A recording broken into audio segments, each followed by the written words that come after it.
right. Hi, Shmulik and Danielle and Phyllis and Carol. Let me see. I'm looking at my big screen. And Megan and Sarah and Jackie and Helder. Hello. Emily, Susan. I see all of you. Can you all hear me and see me okay? Just give me a thumbs up. Yes. All right. Good. So are you ready for more good stuff? Yeah. Yes. Good. Does anybody have any questions on direction? Does anybody have anything that they need to let me know right now before I get started? The session today, we're going to do a couple things, and that is, Mark, I owe you such an apology. Mark sent me an email, and I've got it on my pad to do, and I've let it go for 2 weeks now. Courtney, can you do me a favor and please schedule 20 minutes for me, just go over this in my calendar. I'm just getting, I'm assistant-less right now for the last several weeks, and it's just, you want to talk about overwhelm? Got lots of overwhelm going on.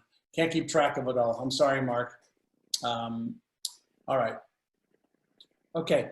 Does anybody have any questions on what we've been doing so far? Today we're going to do a couple of things. I've got a presentation that should last about an hour. And then I want to do 2 breakout sessions today to mastermind, you know, as a group. So you get to know some other people. And so we're going to do some of that. All right. So Courtney and Dave, they're asking for the links to the manual for today. Yep, and just to let everybody know, about an hour before the session, you get an email. This morning, it was linked directly to the post that has the download for you. So it will always be put in the community about an hour before. Yeah. I downloaded already from Facebook. Yeah. Perfect. There's a link right there for you too. It'll take you right to the web page where you can download it. Yeah. Perfect. Thank you. So here's a question for you all. Are you making progress? And there's 3 ways I look at making progress. Maybe 4, but you know, mentally and emotionally, are you making progress to understand the framework of what this is starting to look like? Yes? Yes. Right? And so, you know, mentally is, you know, developing the beliefs that I can do this. You know, emotionally is dealing with the stress, the newness, there's something that I didn't talk about yet that I was talking to a friend of mine yesterday about, and he reminded me about it, and I want to share something with you. It's called the switch cost. Does anybody know or can imagine what the switch cost is? Anybody can just chime in. What's the switch cost? The cost to make a switch. The cost of getting there. Yeah, so the cost, Bob, specifically making what switch? What switch specifically do we have to invest in the cost of? Mindset. So mindset, Arden says beliefs. Your comfort You're zone. going down one direction. Your comfort zone. I'm not sure who said that. I did. Self-doubt. I did. Okay. Yeah, so whenever we have a pattern, right, and we want to switch over to another pattern, whether it's a belief pattern, a habitual pattern, a money management pattern, a earning more pattern, managing, investing, protecting, any pattern that we need to disrupt and switch to a new, more empowering pattern involves a cost, right? And the cost is time, it's energy, it's emotional draining to use up extra energy to switch because we naturally want to revert back to our comfort zones. So as you are learning new stuff, as you are implementing stuff, but you want to go back to your old beliefs and habits and behaviors, know that this is part of the way that we switch. Is anybody a golfer who's on today? Okay, so Marilyn, I see your hand up. I'm not a golfer, but I remember several years ago, Tiger Woods had to totally recalibrate his golf swing. And it took him 18 months to recalibrate his golf swing so that he felt totally comfortable. Remember when he was losing a lot, and then he started winning again? Well, it took him 18 months to recalibrate his golf swing. And many of you know the story. In January of 2019, I started brushing my teeth after 55 years of brushing with my right hand. I said, I'm going to do 100 days of brushing with my left hand. And even this morning, as I'm brushing with my left hand and putting the paste on with my right hand, I'm still thinking about how uncomfortable it feels. It's easier, but I'm still thinking about twice a day, wow, this still feels unusual. Sometimes I have my right hand, I don't know what to do with it. Usually when I brush with my right hand, my left hand's on the counter and I'm brushing, with my electric toothbrush. Now I'm not having my right hand on things. So the switch cost, just be aware of it. There's nothing wrong with it. There's nothing wrong with you. You want to keep reverting back, to the old comfortable ways, but you just stay in the game. You just stay through spaced repetitions. That makes sense, everyone? Mm-hmm. Okay, so Yes. it's perfectly normal. There's nothing wrong with you. The switch cost around switching beliefs and habits and paradigms and money storing and behaviors just takes some time. And if you're in there for 90 days, 180 days, a year, 2 years, 3 years, all of a sudden it's like, wow, look at this whole new realm and part of it. So with that said, Dave or Courtney, can we mute everybody? And I'm going to get into around protecting assets, but also debt. We'll talk about debt. And so let me get my little clicker here. So when we're talking about, the 5 pillars of financial success, we've talked about earning, we've talked about managing, and now we're going to talk about, the mindset for protection and protecting yourself, whether it's business or personal, but also getting out of debt faster and using debt to your advantage. And so these are the 5 pillars that we're focusing on in this particular series. And so the protection side of it, how many of you have ever found yourself in a precarious position where an asset of yours wasn't protected? Whether it's intellectual property, whether it's real estate, whether it's a stock, whether it's your business. Anybody other than me? Okay, I guess everybody falls into that category. And so when we're looking at asset protection, why asset protection? When we're looking at asset protection, we're looking at it because of liability and loss, right? So it's liability and loss. So in the event of divorce, any type of divorce, whether it's personal or business, in the event of an auto accident, your fault or not, in the event that there's people in your business on your property, in the event there's vicarious liability, you happen to be there and you're associated. If you have employees and they do something that gets your prospects or clients in trouble, if you have debt that's tied to your assets, if you've got medical issues, whether you've got a loan that you have guaranteed other stuff on, whether you've had foreclosure, there are ways to protect yourself from these liabilities. Now, you can only protect yourself from these liabilities in advance of the issue, not in arrears. So we want to be focusing on how do I, as I'm building my assets, right, whether they're piles or streams, how do I make sure that I am protected just in case? All right, so just in case, I'll give you an example. A few years back, I had somebody who worked for me as a consultant working with business owners. And this consultant told one of our business clients to do certain things in their business, which were absolutely the wrong thing to do. And the client ended up losing a bunch of money because this consultant, who was an independent contractor, not even an employee of mine, okay, told them to do something, they did it, they ended up suing my company for the mistake that my consultant made. Now, the consultant didn't have any money to pay, for some of the losses. So guess who they want to sue? Me. They want to sue me. They want to sue my company. They want to sue, any entity that I have. And so fortunately, 2 things I can share with you.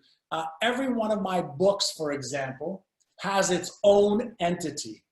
So if somebody tries to sue because of something in my book, let's say this, you know, the street kid or the answer from 10 years ago, they can't sue for more than what's there, right? So every one of my books has a separate little entity to limit my liability. But I also have something called errors and omissions, right? So in the event an employee or a contractor does something, then what you do is you have errors and omissions insurance to help you with any of the, if there's any lawsuits or liabilities around that. So just to be able to give you some ideas, those are asset protection strategies, okay? And so it's either yourself or somebody else. And so here are a couple of other things just to, you know, just to keep in mind, right? Trademark infringements lawsuits, sexual harassment accusations, employee discrimination, faulty products, malpractice claims, breach of contract claims, work-related vehicle accidents, workers' compensation incidents, slip and fall accidents. There are literally hundreds of different things that as you are making more money and as you are investing more, as you are involved in asset growth, you just have to be aware that there are things that happen, and some of them are, you know, just a course of life. And there's other things that happen because people see you as a target. And so if people see you as a target, then you just have to be protected, that's all. So just keep in mind, as your wealth increases and as you diversify, you just need to be aware, okay, of these reasons and these things. So things you've got to find out is you've got to know the specifics in your country, state, or, you know, where you're resident, because it's different all over the place. There may be some federal laws in the United States, but the state law may be a little bit different. So whenever you're looking at asset protection, I don't care if you're in Ireland, in Israel, in Norway, or United States, makes no difference. You need to know the specific laws in your country, state, or residency. And I'll share with you what I do in just a moment, but you need to know that. And you also need to understand the difference between protecting your personal assets and your business assets and liabilities. And so, you know, how you protect your home may be different than how you protect your business, but you just need to know the difference between the two. I separate everything like church and state. I just separate everything so that business assets are business assets. And I'll show you some structures that you could be looking into with trusts and things like that afterwards. But I want to just separate, okay, as much as I can and create silos and lines of separation so that one can't penetrate another. All right, so if you have a business, for example, and it's a limited liability company, then you can only, for example, be sued for the assets of the company. And what you never want to do is commingle your personal assets with your business assets and make decisions personally because of a business, because of something known as the corporate veil. So if you're under the veil of a corporation or the umbrella of an LLC, okay, limited liability corporation, you can't and should never be making personal decisions that could jeopardize you. And what it's called is breaking the corporate veil. So if somebody sues your corporation, they can also sue you or try to anyway. So you just need to understand the best legal safeguards to protect your assets and structures. Does that make sense so far? All right. So if you're, you know, a business owner, an entrepreneur, what I was just talking about, separate your business assets from your personal assets. A lot of people, for example, who have a business, they run their business and their personal life as if it's one thing. And they're not taking into consideration all the things we just talked about. What if there's a problem, okay, and somebody wants to sue your business and you're commingling funds between your personal and your business, and you also own your home, okay, in your personal name. Can you see how that could create a problem if you get into a lawsuit? Right? So you just want to be aware, if you have assets, you need to protect those assets individually as possible. If you have partnerships, I don't care what kind of partnerships they are. I want them in writing from this day forward.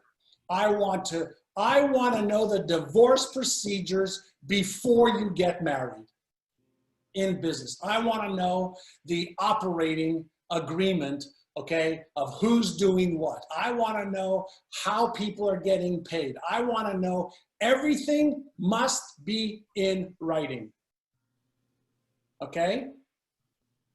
Everything must be in writing with the terms that everybody's agreed to, right, Roman? I'm looking at you in the right corner over here, right? Everything needs to be in writing, agreed to, signed with all possible scenarios. If this, then what? Okay, not doing this, I guarantee you, if you live long enough and you're in business, it will come to bite you in the ass if you're getting into certain partnerships sooner or later. It's not a matter of will you, it's a matter of when will you, and either you're gonna have your protection because you've already thought about, if we separate, here's the rule. If you don't, here's, you know, if we do well, here are the rules. Here's how we get paid. Here's what you do. Here's how we assess all this stuff, okay? So formalize all partnerships, no matter what. If you are invested in the stock market.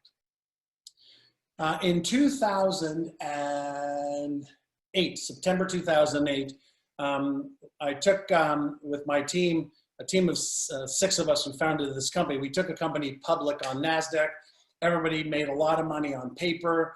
We had Payne Weber as one of our lead underwriters who helped take us public. And then they were managing a bunch of our money, and we were buying stock and selling stock. And a guy that was managing my, one of my portfolios was buying and selling stuff. And we had in writing told him that if anything happens in the market and the stocks that we bought, forget about our stock, but if the stocks that we were buying went down below 15%, to sell all the stock that goes below 15%. And he didn't do it. And a group of 6 of us lost in excess of 8 figures in 1 week. 8 figures in 1 week, over $100 million in 1 week. And we said, hey, we have stop losses on all of our stuff. How could we lose that much money? And what we later discovered is he did not actually put the stop losses on our portfolios. And so our stocks just went down, down, down, down, the crash of 2008 and 9. And then we had to sue Payne Weber. Fortunately, 2 of the people on my team were lawyers, but we had to sue Payne Weber. And you know what ended up happening after 2 years of a lawsuit and, I don't know, $300,000, $400,000 in legal fees on our end? We settled for 5 cents on the dollar. They were wrong. They admitted it. And for every dollar we lost, we got 5 cents. So they have unlimited budgets. So the point I want to make to you is, if you're going to take your hard-earned and smart-earned money and you're going to invest in stocks with a broker, even if it's not with a broker, you want to put a stop loss on your portfolio or individual stocks, which says, hey, if it goes down below this, sell it. If this stock goes below, whether it's 3%, 5%, 10%, 25%, whatever it is, you've got to make, you've got to make your rules and your philosophies around where your thresholds are.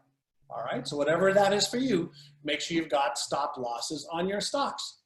And then you can use retirement accounts, and in different places in the world, you could be using retirement money where you put in money tax-free, you let it grow tax-free, and then you pull it out, okay, at your lower taxable income when you're older and you have less active income.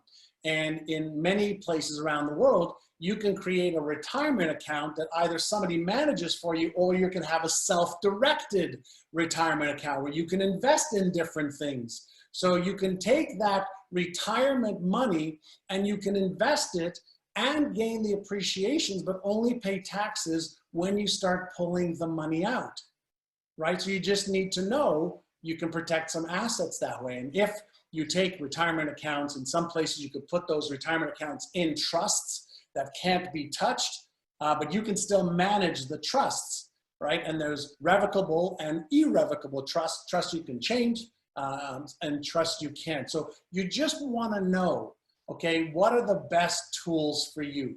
Is this making sense so far? Okay. And then there's homestead exemptions as well. So homestead exemptions are, two different things. In certain countries, if you have a home, your own home, then that home, could be set aside so that if you are ever sued or you go bankrupt, it does not include your home. But you can also look at taking your residential real estate and putting it into a trust that you don't even own, so that that is protected. So I want to just make you aware that these are all, every single one of these are legal, which I always say, do the legal stuff. Don't even get near the fringe, okay? Do legal stuff, but take advantage of all of the things that are available right now, right? So you can play with titling of your assets. So depending on what the stage that you're at right now, you can title your assets to a corporation, to a trust, to your children to be held in trust, to a family member. So there's different ways to protect assets based on your comfort zones and what you want to do, right? And then there's, annuities. Does anybody here have annuities? Or whether you're buying, stock that gives you annuities. Oops, why is this not clicking? Right, so there's immediate annuities, deferred income annuities, fixed annuities, variable annuities.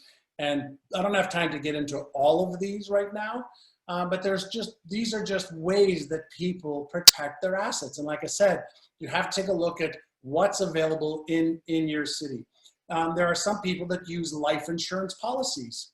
Well, they'll buy life insurance policies to protect their assets. So there's a variety of different life insurance policies. So if you die and you have an estate of $1 million, right? And that estate, depending on where you are in the country or the world, moves over to your spouse, right? You can have a life insurance policy to pay for the taxes if there's a tax on the estate. There's second to die policies, which means that in some places, your assets can transfer to your spouse tax-free, but then you can have a life insurance policy that when that person dies, then the taxes for the estate is paid for that person. So these are all protective strategies that you can use, very, very, very effectively depending on your situation. And then obviously, how many of you have, your estate planning done or your trust done? Okay, I don't see many hands. You've got to do this if you want to protect your assets for your loved ones. You've got to do some kind of estate planning. All right, you've got to do some kind of estate planning. You want to take a look at trusts if needed. But without an estate plan, you're basically saying, hey, government, here's my money. Or, hey, family, here's my money, and you deal with the taxes on this. So you just need to be in the dialogue of this. And then, again, increase your liability insurance, which means that you just have to make sure that you're protected, for more than your assets or for at least your assets. Is this first section making sense to you? And again, you're going to have all of this you have already, okay? And so these are just different ways to do this. And this is something really interesting. It's number 11. My wife got me into this habit of checking every one of our bank accounts daily, and she checks the credit cards, and my controller checks the credit cards as well. But have you ever noticed some unusual activity anywhere in your accounts or on your credit cards? I never realized how much actually happens where there's mistakes that are made either by the bank or I just had one of my credit cards compromised. I didn't even see the bill, but my controller, Tracy, said, John, did you buy what looks like a TV at Best Buy? This was just like 2 weeks ago. And so I said, no, I haven't even been to Best Buy. Somebody got a hold of my credit card and bought a TV at Best Buy online. But in the past, I used to get my credit card bill, I used to just pay it. Or when I had a personal banker that just paid all of my bills, she would just write one check every month and I would just scan it really, really quickly. But almost every quarter, not every month, but every quarter, there's something going on. So make it a habit to just check your accounts daily and your credit cards if you have credit cards. I now have it all on my mobile phone. So I have my Union Bank, Bank of America, and all this. I've got it right there with one click. I can check everything. Yeah, everything, Daniela, on mobile. All right, so let me just give you a little bit of an overview again. So legally approved asset protection strategies, insurance policies. Make sure you have homeowners insurance, auto insurance, umbrella coverage, long-term care insurance, gratuities, and life insurance. Business asset protection is proper entity structures, general partnerships and liabilities, limited liabilities companies, and then insurance for any errors and omissions, any issues that may come up. And every business needs something a little bit different. In the right amounts, they're really good for protection. And here is the framework that I always like to take a look at when I'm looking at asset protection. And this is just the higher frame, because what is it that I really want to do here or achieve? Like, what am I trying to do here, or achieve with my asset protection?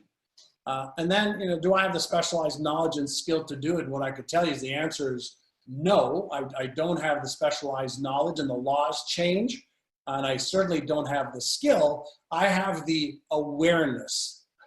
Now I have the awareness because of lots of mistakes, but also setting stuff up properly. And then if yes, then do it. If no, then whose help can I get? I always ask, what do I need to learn about this? Right? What do I need to learn about this? What are the risks of doing it? What are the risks of not doing it? Right? What are the risks of doing it? What are the risks of not doing it? And then what is the full cost of doing it or not doing it? If something happens, what could it cost me versus what is it going to cost me to protect myself? I'm not sure about you specifically, but something that's really important to me is peace of mind. So I'm willing to pay for peace of mind. Is anybody else in that category? Yeah, so I like to manage, what's it going to cost me to have peace of mind? That's really what I want. I want peace of mind. I don't want to be stressed out about what if. The reason I have car insurance, forget a car accident, if somebody hits me, you know what? Great, got insurance. That's what I got insurance for. Somebody smashes my windows, got insurance for it. So just think of it that way, as peace of mind, okay? What I'm always looking for is a team, right? So I'm looking for a team, and this is what my team looks like. All right, so I'm always looking for a tax law expert, in my state that knows state and country. I'm looking for as we talked about in the past, a fee-only financial planner. I'm looking for bookkeeper, financial controller, accountant, right? I happen to have a bookkeeper, a controller, and an accountant for what I need. And then somebody that I trust to help me with any of my insurance needs. Somebody that I trust that can help with any of my insurance needs. And so there's personal, and then there's business.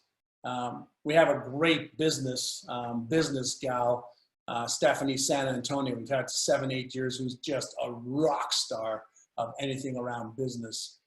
if anybody wants her, just let Courtney know and we can make her available to you.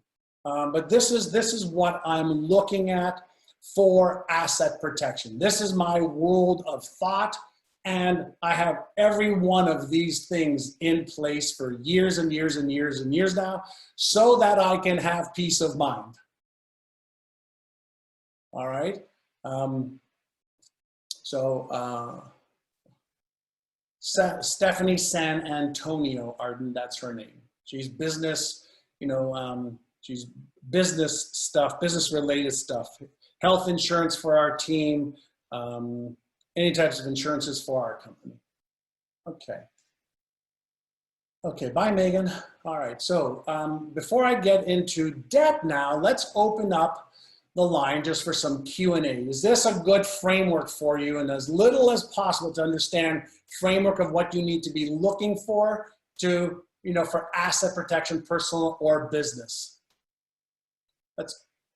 Or you can just give me a thumbs up, high five. I have a question. Alvaro, don't have a tax law expert in Florida. Okay. Hey, Flavio. For me, it's an excellent framework, but I have to look within my country. Yes, of course. But it's really great to know Good, how right? you manage. Right. Yeah, this is the stuff that, this is the stuff when we're dealing with asset protection in that pillar, this is the stuff that we need to be aware of, okay? As whether you're a business owner or not is irrelevant, okay? If you have assets, you need to be able to say, what are the best tools to protect them? That's all. You work hard to get them and smart, and so that's great. Okay. Christina, let's open up your line, please, and you can ask a question. Hello, can you hear me? I can. Hi. Hi, how are you? Amazing. How are you? I'm doing great, thank you.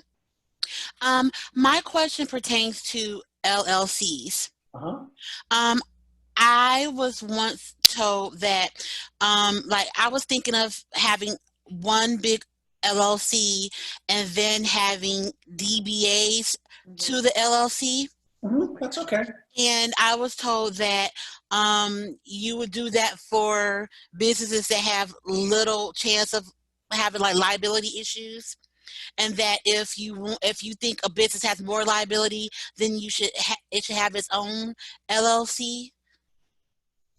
Okay, so an LLC doing business as, so if you have LLC, if you have ABC LLC doing business as XYZ, it's in essence one and the same. Right. Okay. So there isn't a need to have another LLC unless it's a totally separate business. Okay, because I was thinking of maybe having a parent LLC and then all my other little businesses doing business as that. But then, okay. No. Okay. No. That in that case, the answer is no. Okay. Don't put everything. Okay. You can have, a corporation with different silos underneath it. But what you want to be thinking about with your tax and accountant is asset protection for each separate business. So let me give you an example. Let's say I have business 1 and business 2. And business 1 is thriving, okay? And business 2 is hurting and I've got to go bankrupt here, but it's under the same umbrella with no protection. The creditors for this business 2 will sue my mother corporation and it'll come after the assets of business 1. Okay. Does that make sense? Yes. Yeah. Separate business, separate LLC. Okay. So when would you do a DBA to a biz, one particular? Okay. If I had a company called Xenon Brain Research, LLC, doing business as John's Brain. Okay. Right? Okay. So you could DBA into a name that just makes a lot more sense. Okay. Okay. I can't see what you're saying. But otherwise, then just have separate LLCs for each separate business. Correct. Okay. And Helder LLC is a limited liability company. Okay, so I'll give you an example. Many of you don't know this, but NeuroGym is a DBA LLC. So my mother company is Praxis International, and then my DBA doing business as NeuroGym LLC. So that is, I have separated my intellectual property into one entity, my programs into another entity, so that I always own my own intellectual property. So there's things you need to be talking about with your lawyers and accountants on intellectual property, etc. So is NeuroGym the only, DBA that you have to your parent company? NeuroGym is an LLC. Okay. All right. Okay. Thank you. Yeah. So again, it's all asset protection, because in NeuroGym, I have the IP that I own. So for example, my books are all separate. I license my content to to Praxis that has an agreement with NeuroGym. My intellectual property is held separately in another entity. So it's just, if somebody wants to sue me, sure, you can sue me for this shell, but you're not getting my IP. And again, I'm getting a little technical right now. And that's just because, I've got 25 different programs. I've got 4 best-selling books. I've got a lot of different, different things and different entities and different parts to my business. My high-end speaking business. Some of it goes through NeuroGym, but some of it goes through another entity that I have, so I can keep them separate.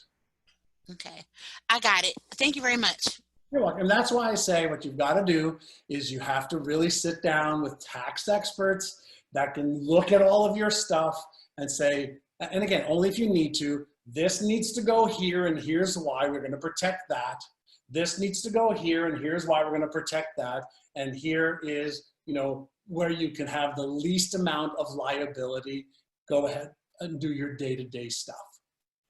Everybody good with that? Yeah, John, Iris has a question. Hi, Iris.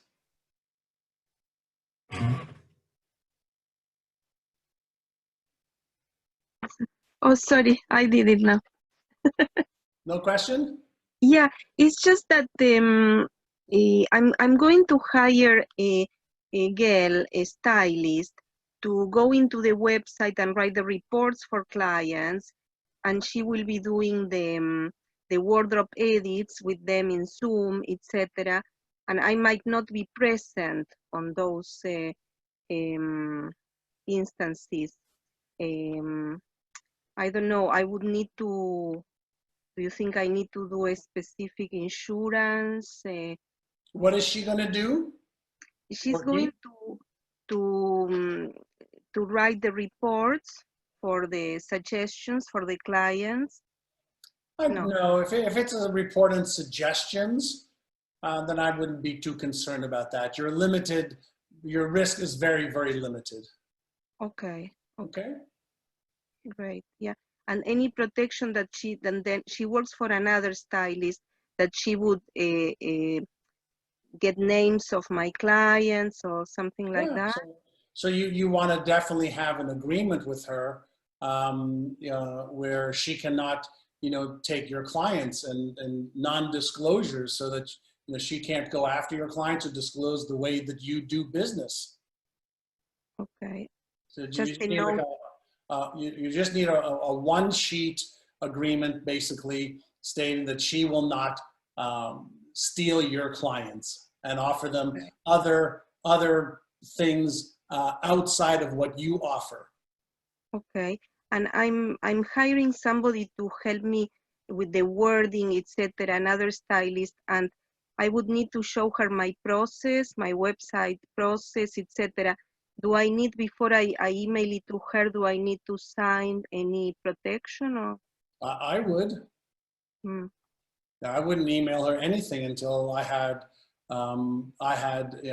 something signed that she will not use it, replicate it, contact anybody on your list, or steal any of your trade secrets. Of course, never afterwards. Yeah, yeah. It's kind of like saying, if you're going to be intimate with a man and your intention is to get pregnant, the best time to discuss what are we going to do with a child is before you get pregnant, not after.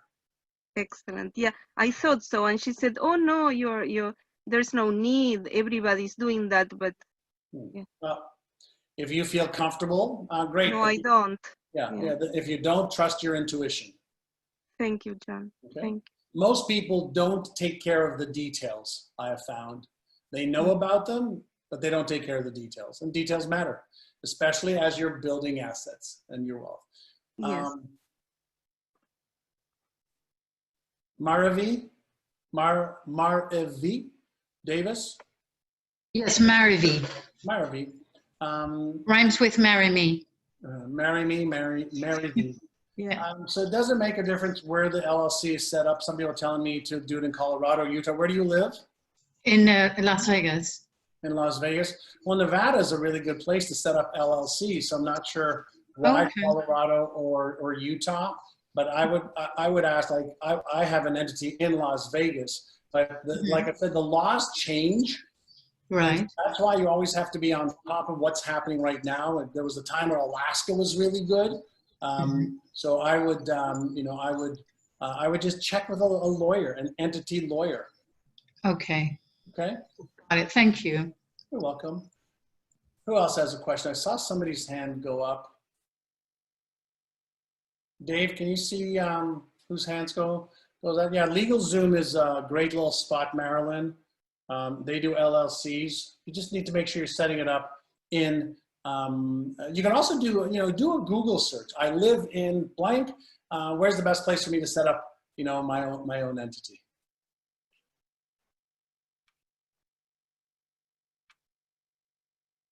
All right, so who is, there's somebody that had a Delaware, Pedro. Yeah, Delaware is a great spot. I know I have an entity in Delaware. Hi, John. This is Rosanna. I have a question. Hi, Rosanna. Hi, John. So for tax law expert, is it better an attorney or a CPA to have? Which one would be better, a tax expert? I mean, an attorney or a CPA? Yes. Well, I would prefer an attorney that also understands accounting. So if you can get a tax expert accountant, that's even better. Okay. Okay. And did you have any suggestion for a financial planner for a fee? Because it's kind of, most of them, it's just commission. Yeah, most of our commission, but in the list that I gave you the last time we talked about yes. that there's a link to fee-only financial planners. Okay. The company that I use here in San Diego, they have a net worth requirement that's pretty high, but I also don't feel comfortable giving my financial planning referrals just in case something goes wrong. I just don't want to. Yeah. I want to say, hey, because then you'll come back to me and says, you told me to use them and they lost a lot of money for me and you didn't tell me that. So I don't want that. By the way, this is also an asset protection that I just did right now is no, I won't give you my financial planner. Okay, great. Thank you. Right. And so Jackie's saying there's Vail Corporation. Again, it's not hard to set up an LLC. Right. There's also, if you have a company, and again, if you have partners, then you want to set up operating agreements of whatever he's going to do. All right. So, Rebecca, can you unmute yourself? Hello.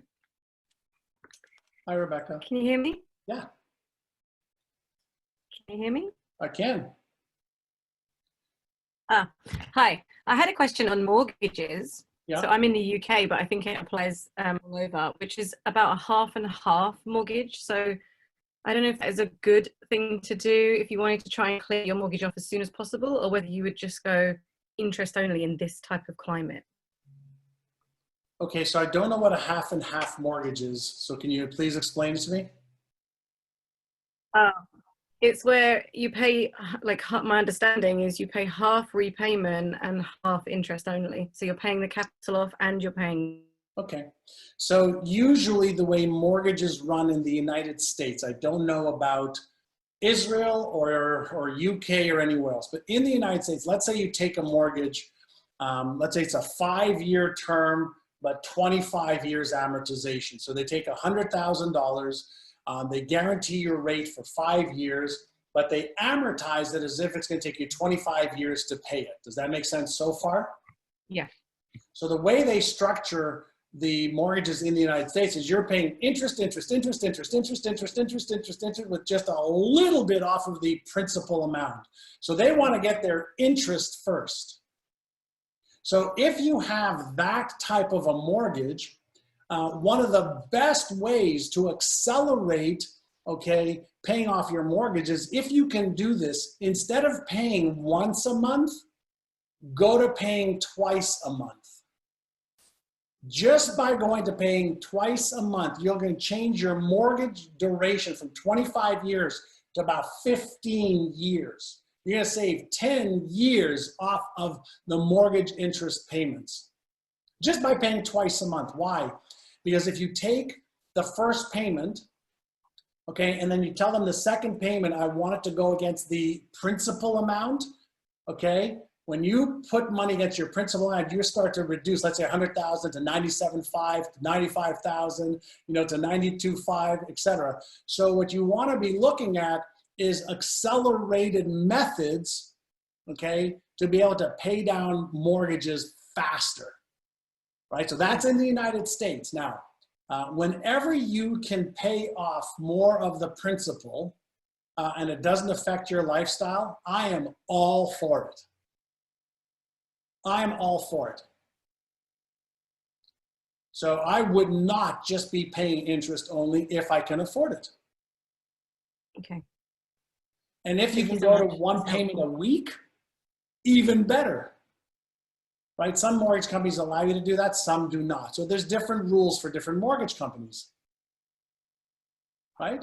So there's a lot of different ways to do it, but you want to know, what does your mortgage company allow you to do? Okay, I'm big on zero debt, but I'll show you good debt in just a moment. All right, I just can't stand owing money. It's one of my pet peeves in life. All right. All right. Does that make sense so far, everyone? Does anybody else have any questions on this part of it? I have a question. Go ahead. Thank Who you. is this? Maria Angelica. Oh, hi, Maria. And we are not allowed here to pay in advance our monthly payment for the mortgage, okay? I cannot pay two, like you were saying. It has to be every month. I have some savings that I was thinking in, how will you say, in paying, yeah, some part, a percentage of the mortgage. However, with this quarantine, I really don't know if I should just leave the cash there. I mean, it's in a saving account. Yeah. No, it's in a mutual fund. Mutual fund. So it's not making a lot of money, but it's making a little bit of money. Yeah, yes, very, very little. Yeah. So I don't know what would be the best. It depends on your needs, right? So by paying down your mortgage early, what are the benefits to you? Does it make you feel any better? Yes. Okay. But in the other hand, I say, well, things in Chile are not getting very well. I mean, it looks like it's getting worse. So I might need them on the cash. I don't know. Yeah, what and would I be looking for? So what you have to also take a look at is deflation, right? In South America, you know, is there a possibility of deflation? Should you have your money, okay, in cash, for example, or a portion in gold? And this is where it starts to get a little bit tricky, right? Because if let's say you have $10,000 or $100,000, and there's a chance that that amount in the bank or in mutual funds is going to go to $80,000. Yep. Okay. It did last year. Right. So my point would be very, very well taken. So what you've got to take a look at is how much risk can you tolerate right now? Okay. What if that happens again? What if it goes from 100,000 to 80 and then 80 to 60? Okay. Right? Because the other thing that's going to happen is even if you took that $100,000 and you paid down your mortgage, you have zero mortgage, the real estate's going to go down too in many cases. But over time, it'll come back. Okay. Right? But paying off your mortgage doesn't make you any more money. No, it doesn't. Right? It gives you maybe some peace of mind, but it doesn't make you any more money. Right? So you've got to just take a look at what do you need for the next year, 2 years, 3 years, 5 years, and you've got to create a strategy based on what is happening in your country right now. So you know what the upside is, you know what the downside is. Okay. Okay? But Okay. it doesn't sound, it doesn't sound like paying off your mortgage is the best idea, or paying it down. But I don't know your active or passive income either. So it's hard for me to say do or don't. But I would sit down with somebody who is a non-commission, okay, planner that can help you understand what's happening in your country right now. Do you have an investment advisor? No, no. It I might don't. be worth at least talking to some affluent people who have nothing to gain by helping you. Okay. So at least you know your options. Okay. Thank you. And Deborah, the answer is yes. Deborah says, aren't you in essence making money when you don't have a mortgage to pay every month and you can invest that money? Yeah, what I don't know, as I said, I don't know her whole situation, right? So I don't know how much her mortgage is. I don't know how much passive income she has, etc.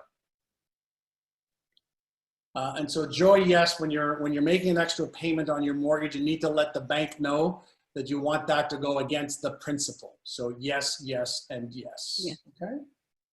So all good stuff. That's why I like, getting everybody else's ideas here. John, So, Carol and Christina both have questions. great. So Carol, Madame Lane, is there a difference between a financial planner and a fiduciary, or are they the same thing? Is that your question?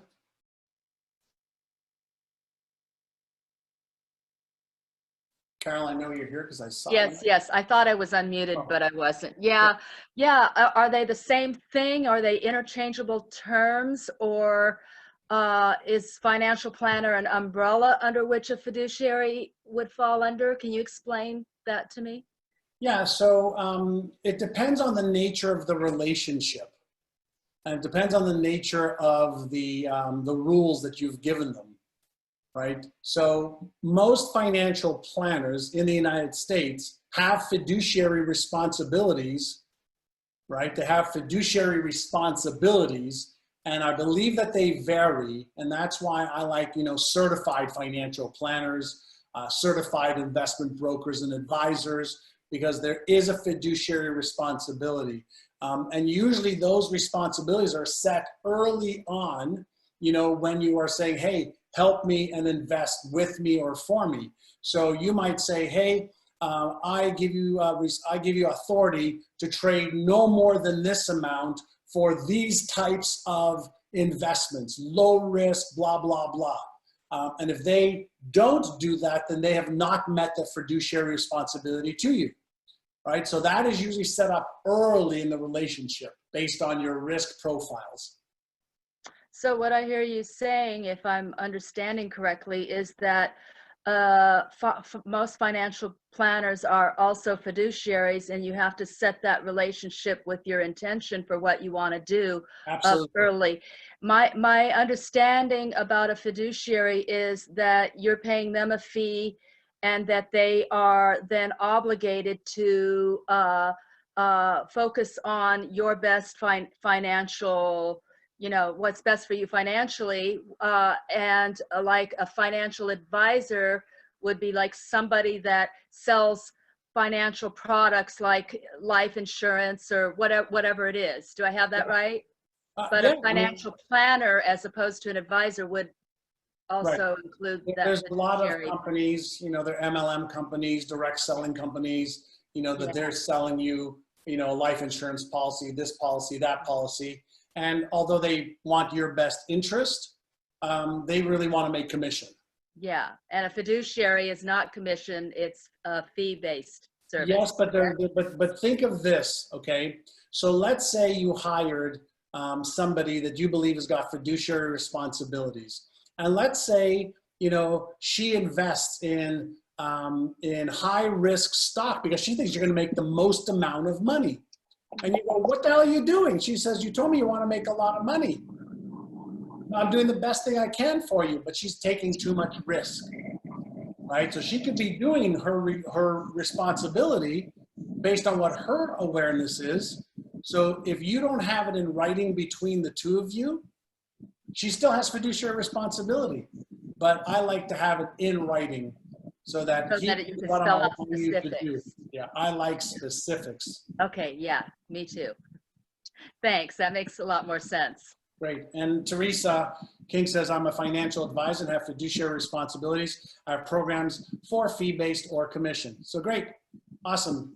Teresa, thanks for being in here and check and balance anything that I'm saying, Teresa. Am I on the ball so far of giving everybody some good sound counsel, right? So I always, I love financial advisors and financial planners. That's what they do every day. So they're going to know the ins and outs. But you need to know, as Teresa says, you need to know up front, like be sure to ask up front, etc. Okay. All right, we had another question.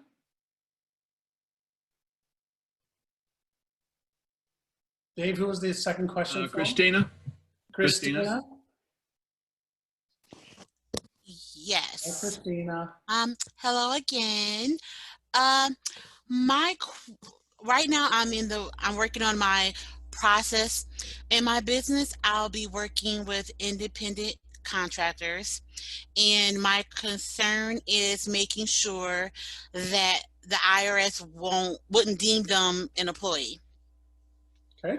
So I was just wondering if I required a credit or a background check, would that potentially be an issue? Because I'm going to be dealing with sensitive information. It's important to me that I get people who are of sound legal backgrounds. If a background check is part of your hiring process, that's totally allowed, for example, here in California. Every state has a slightly different rule for what an independent contractor is or isn't. Okay. In California, they are like brutal. And California happens to check a lot. So you just have to have your ducks in a row because the penalties are not worth paying. So exactly. Where do you live, Christina? I'm in Michigan. Yeah, so you want to understand what are the independent contractor laws in Michigan. They have very specific, if they do this, or this, they're not an employee. Okay. And if they do this, and this, they are. Okay. Okay. So ultimately the answer, seek legal counsel. Oh, yeah. Yeah, okay. Legal counsel or somebody that's really well versed in HR. Okay. Should know the answer to that. But I would first Google what are the independent contractor laws in blank. Okay. And take a look at 2019 or 2020 articles or opinions. Okay. And then verify. All right. Thank you. You're welcome. Give me just 1 second. I am going to do something.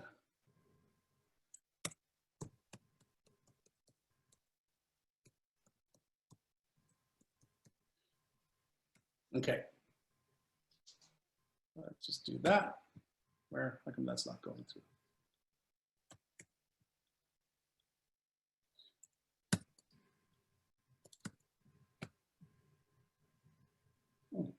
Okay, I'm trying to send something, not.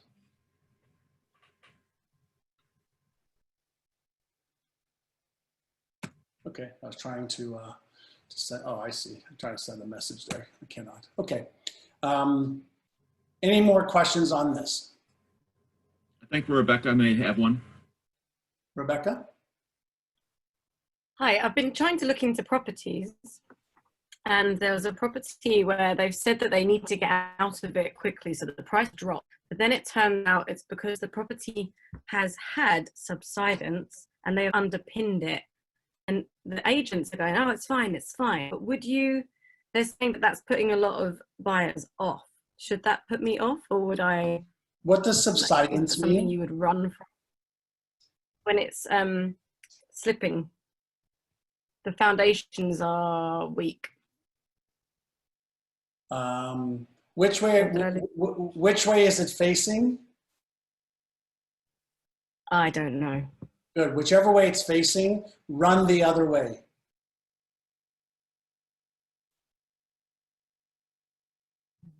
Sorry, I dropped out. I said, whichever way it's facing, run the other way. Okay, I thought so. There's only under one condition that I would consider that. Okay, I was trying to be funny, which would work, but there's only one condition that I'd be willing to look at it. Actually, two conditions. Number one is if the owners were desperate to sell,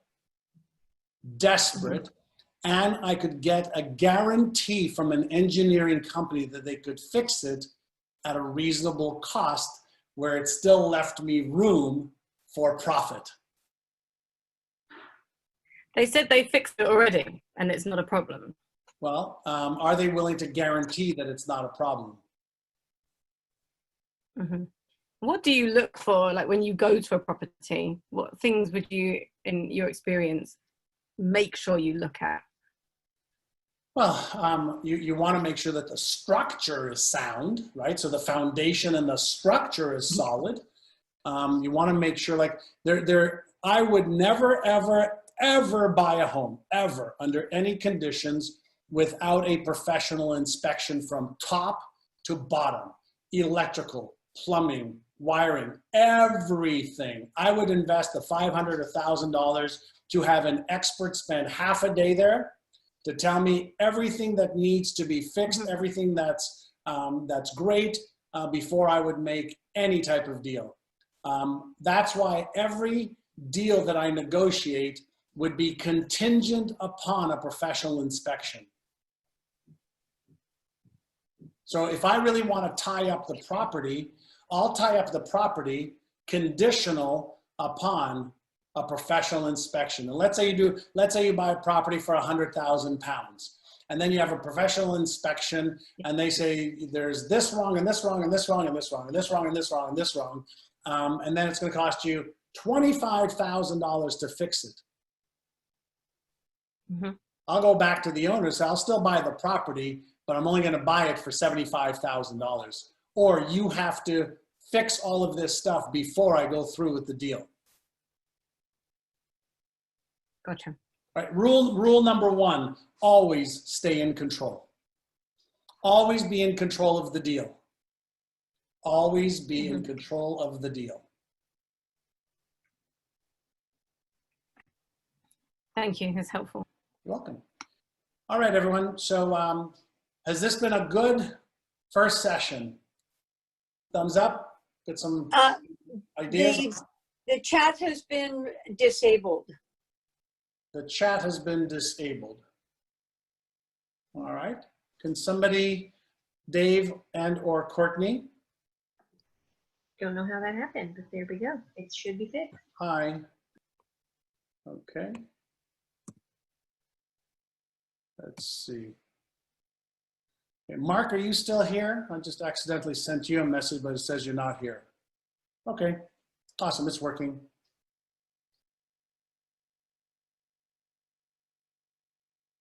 All right. Okay, so that's going.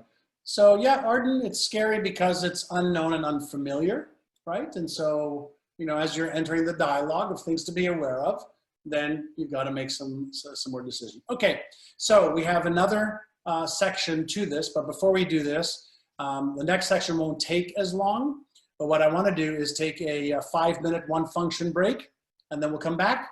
Everybody good for that? 5-minute, one We also have function. the, John, we also have the breakout rooms Yeah. to go in between. Yeah, so what we could do is we're going to do that. Yeah, we're going to do a breakout session next when you come back, okay? We'll do 2 breakout sessions. So we're not going to fry your brain today. 5 minutes, see you back in 5. Okay. Thank you. All right, let's unmute everybody. And if you want to continue, then I'll send you a sales rep agreement for you to review and sign and get back to me. All right, somebody's doing a deal, which I'm proud of you for, but please put yourself on mute. Yeah, that was good, John. Thank you. Was that fun? Did you at least get one idea? Oh, absolutely, got lots of ideas. Yes. Yeah. From each other. Good.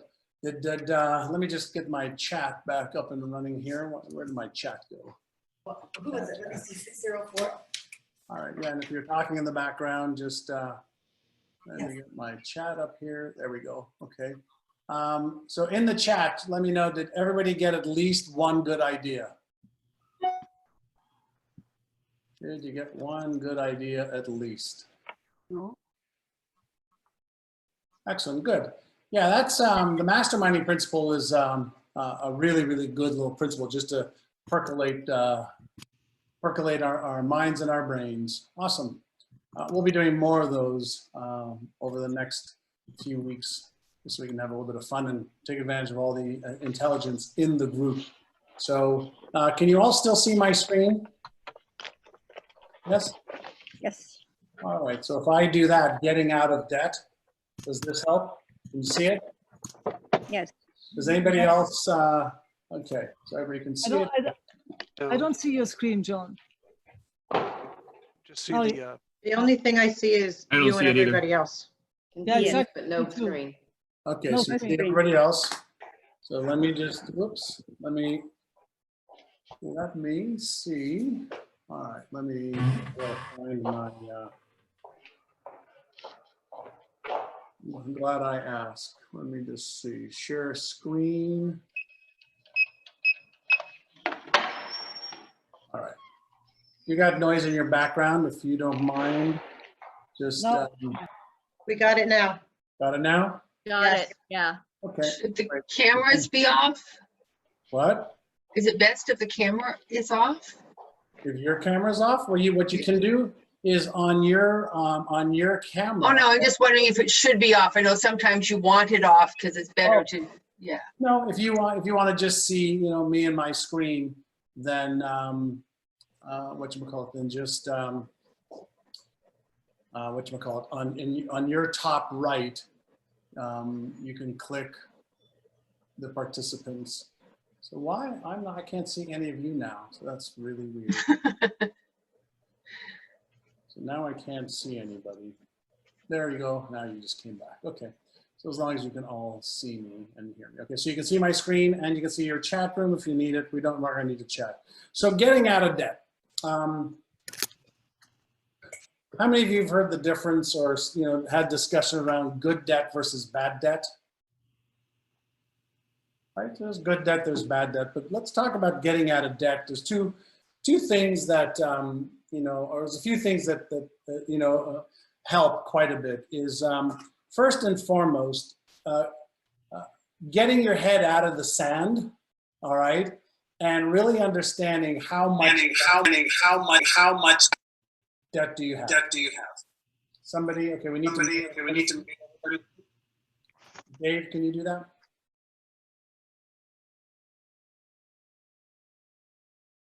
Hear me? You can hear me? Yes? Okay.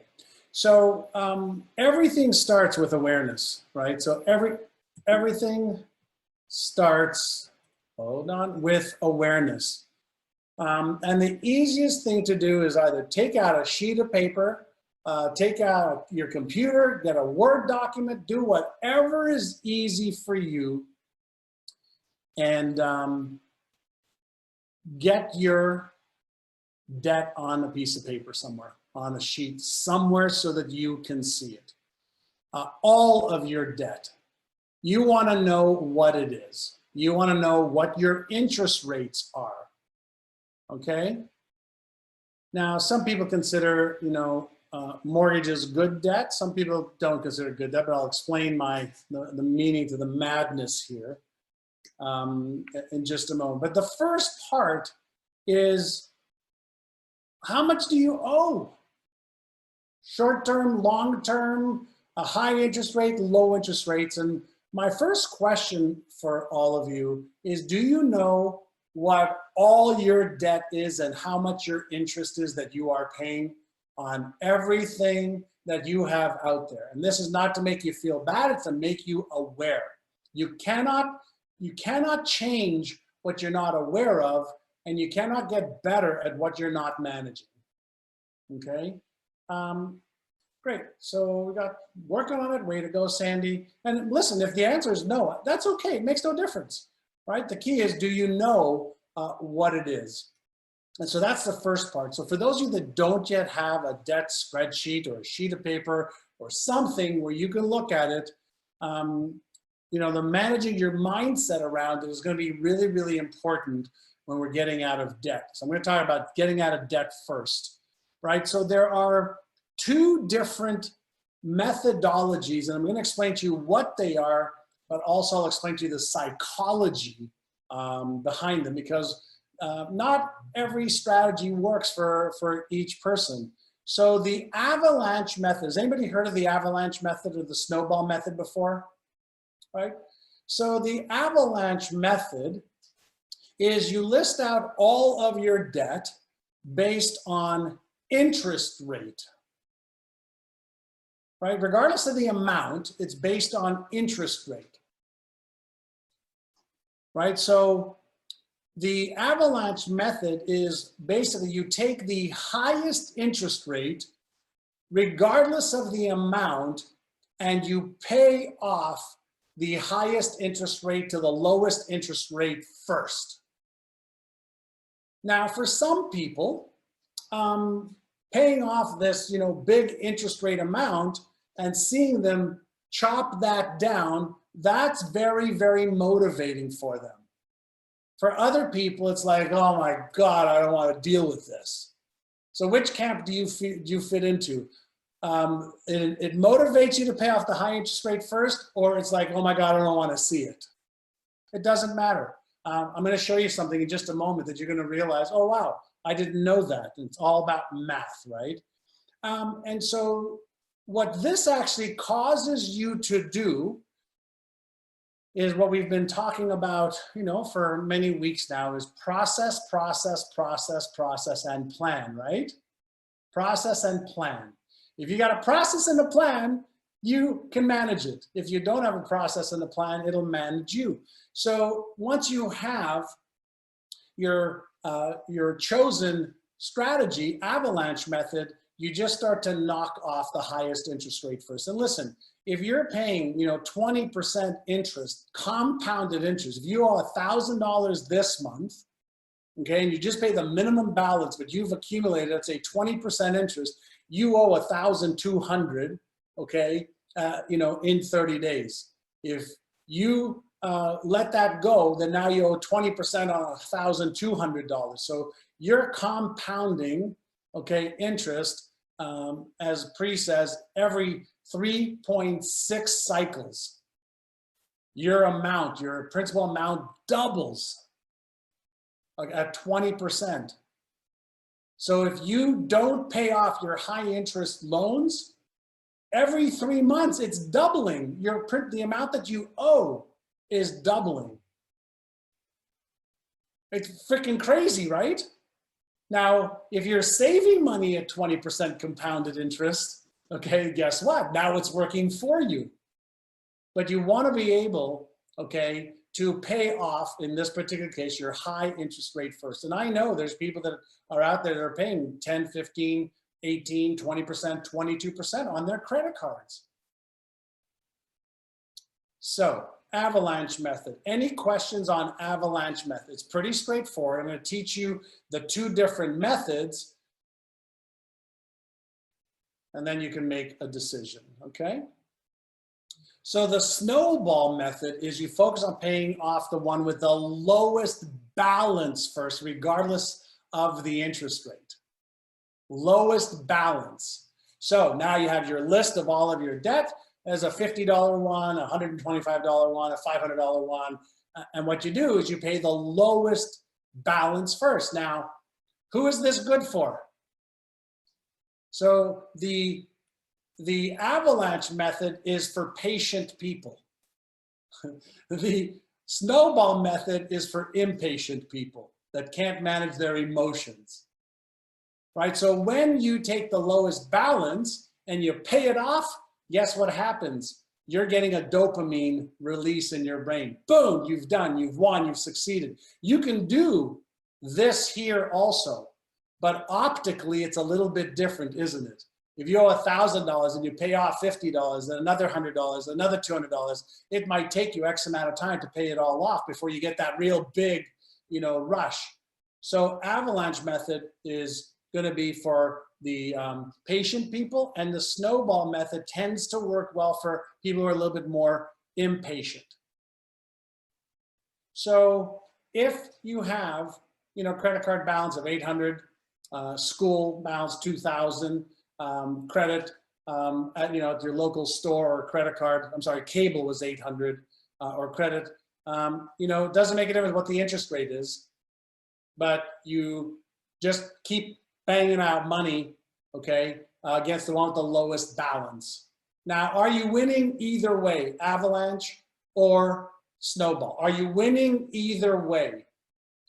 Isn't, winning the debt game winning? Right? So it doesn't make a difference how little or how big. If you have a plan and a method that you use, you're making progress, and making progress activates the dopamine in your brain every time you pay that down. So I want to ask people a question. I want to ask you a question. Which method are you going to commit to doing? Which method? Whoops. Avalanche or snowball? Right? Avalanche or snowball, right? And it doesn't matter. Okay, it doesn't matter. Avalanche or snowball. And let me share with you, based on mathematical equations, it really doesn't matter which one you choose. Okay? Over a 5-year period of time, given same numbers types of thing, the avalanche will be a little bit less, but it's not worth the stress if snowball motivates you more. You may save a little bit, maybe $1,000, $1,500, $2,000 over 5 years, maybe $3,000 or $4,000 or $5,000, okay? But it doesn't cause you, the one that motivates you the most to do is the one that you'll actually do the most. The one that motivates you the most is the one that you're going to actually do the most. So the key is you just got to do it. You just have to have some kind of an organized, methodical plan to get out of debt. Now, how many of you have a debt-free date written down somewhere? Marilyn does, Lisa does, Helen does, Amy does, Carol does. Awesome. If you don't have a debt-free date, I would love if you would consider writing down a debt-free date as a goal. Vision, right? Remember vision, goals, strategies, tactics, timelines. So Kathleen says, how do you pick a realistic one? Well, it's going to be based on how much money you earn or are going to earn and how well you manage your money, right? So a realistic one is the one that you can follow through on based on logic. So Pedro, will I talk about student loans? I'm going to talk about good debt in just a moment. All right, so, yep. So remind me in just a moment, Pedro, all right? Great, and so Maria, if you want to go from one to the other, that's fine. If you want to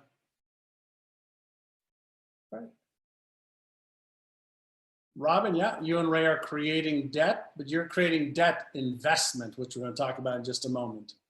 So we'll talk about student loans in just a moment. Is it okay to have a date representing only some of your debt? Absolutely, Christina.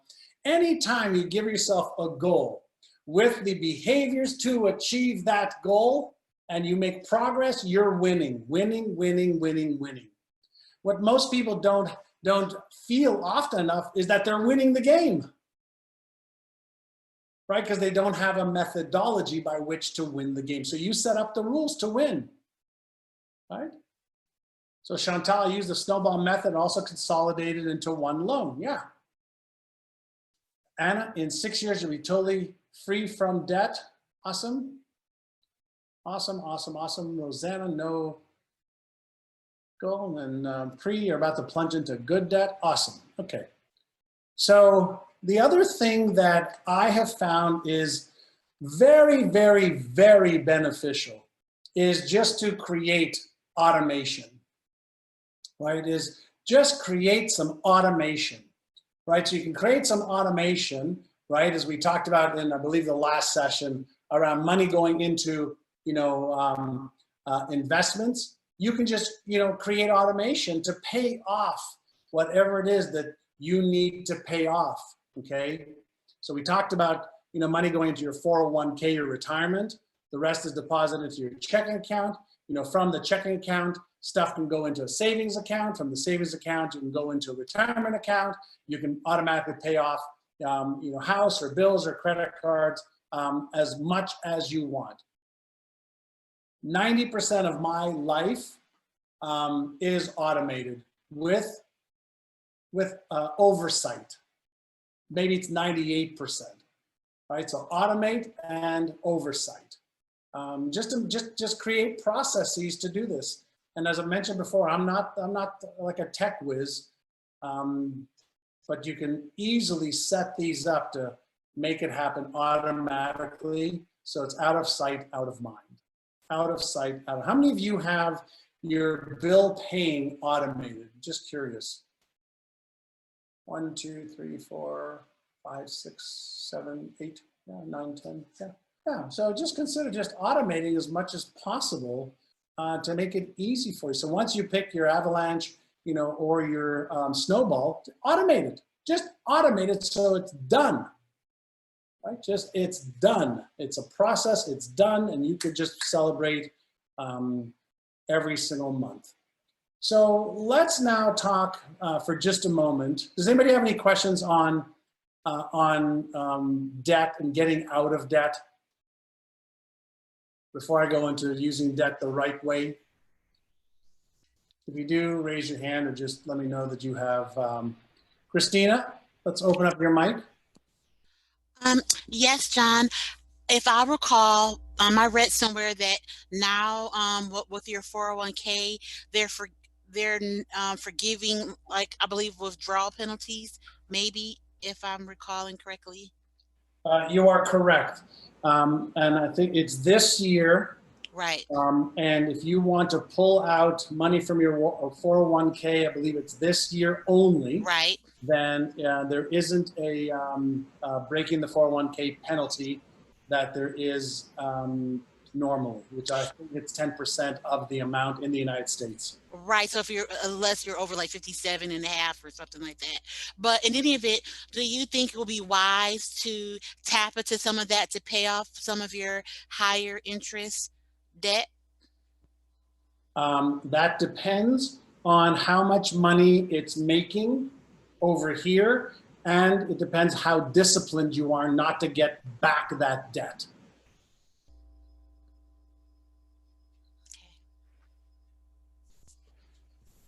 Right? So what a lot of people do when they get out of debt is they go, oh, look, I have this much spending power. And all of a sudden, nature abhors that vacuum. Now you've taken money out of your retirement, which was safe, and now you've built up debt again because you bought that TV, that car, that this, that. So it really just depends. Okay, so only you know you. right? And if you tend to be, you know, the type of person that, oh, I really want to buy that. Oh, that's so good. How much do I have on my credit card? No, don't. Leave the money safe and away. Pay off the debt. Yes. Okay. Okay. Thank you, sir. You're welcome. Anybody else have any questions? Yeah, we don't want to take, you know, good money and use it to pay off debt only to accumulate more of that debt. Which is not a good session. Yes, Kathleen, 24-hour rule. Maravi, I love debt consolidation. Love debt consolidation. If you can take, you know, 20% interest debt. I just saw somebody just send me a credit card. I get credit card applications every day in the mail. You know, 18 months, no interest if you transfer balances, you know, through in the garbage. But anytime you can consolidate debt into low or 0 or a percent interest, and you start paying that off, it's absolutely a great strategy. Right? Courtney, can you do me a favor? That should be on the slide. So debt consolidation to a lowest interest rate, as well, as long as when the interest rate kicks in, you know, you don't end up at 10, 15, 20%. Okay, so you just have to be careful that the math works. Okay? All right. John, Yes? I have a question. It's Jean. Hi, Jean. Hey, I'm working with fixed annuities and additional income, which is varied. And right now it's kind of down. Anyway, should I take the debt and put it into zero, into a zero interest rate, or contact the National Debt Relief people and see what they suggest? Okay, I don't think I understood your question. So you have fixed annuities. Yeah.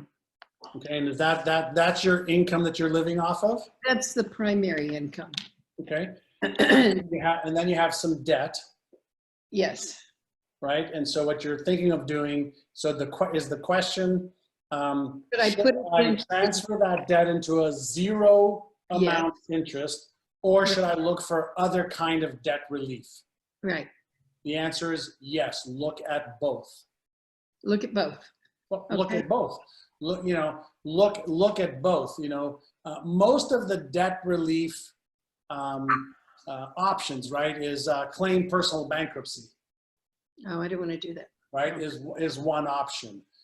If there's a way, if there's a way for you to take the debt, consolidate into 0, and then make enough money to pay it off, that in my books works on your self-esteem, your self-image, your confidence, your certainty, and who you are as a woman. Sure. And doing that lifts you up because of your self-confidence and who you become. Right. Right? Versus letting go of that. So knowing you for as long as I have, that's what I would recommend for you, because I know your earning potential. And now that you've let go of some obstacles, I can just imagine where you're going to be in the next year or 2.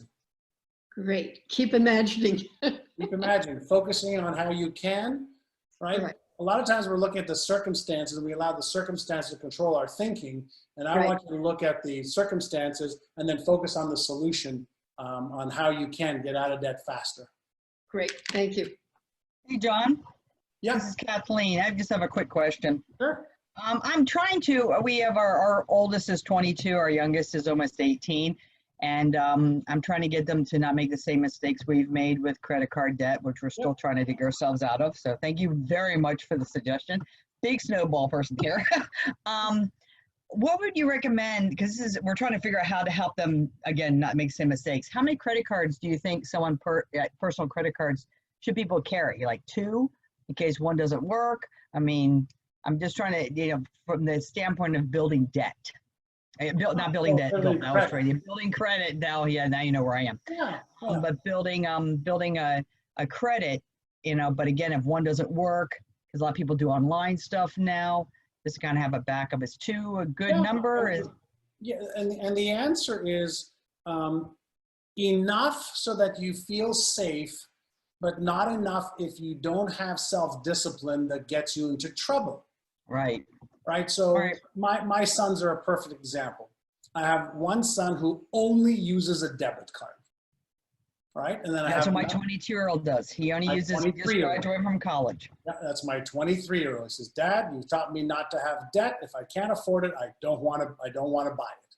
But Great. the safety factor with the debit card is if you get hacked, which we have, and they Yeah. wiped out our accounts. Yeah. The bank took care of it, but Yeah, and he also has a savings account that's not attached to his debit card, and so he always takes cash and puts it into savings, and he only has like $1,000 in the checking account at any given time because his spending levels, he never needs that unless he's on Right. vacation.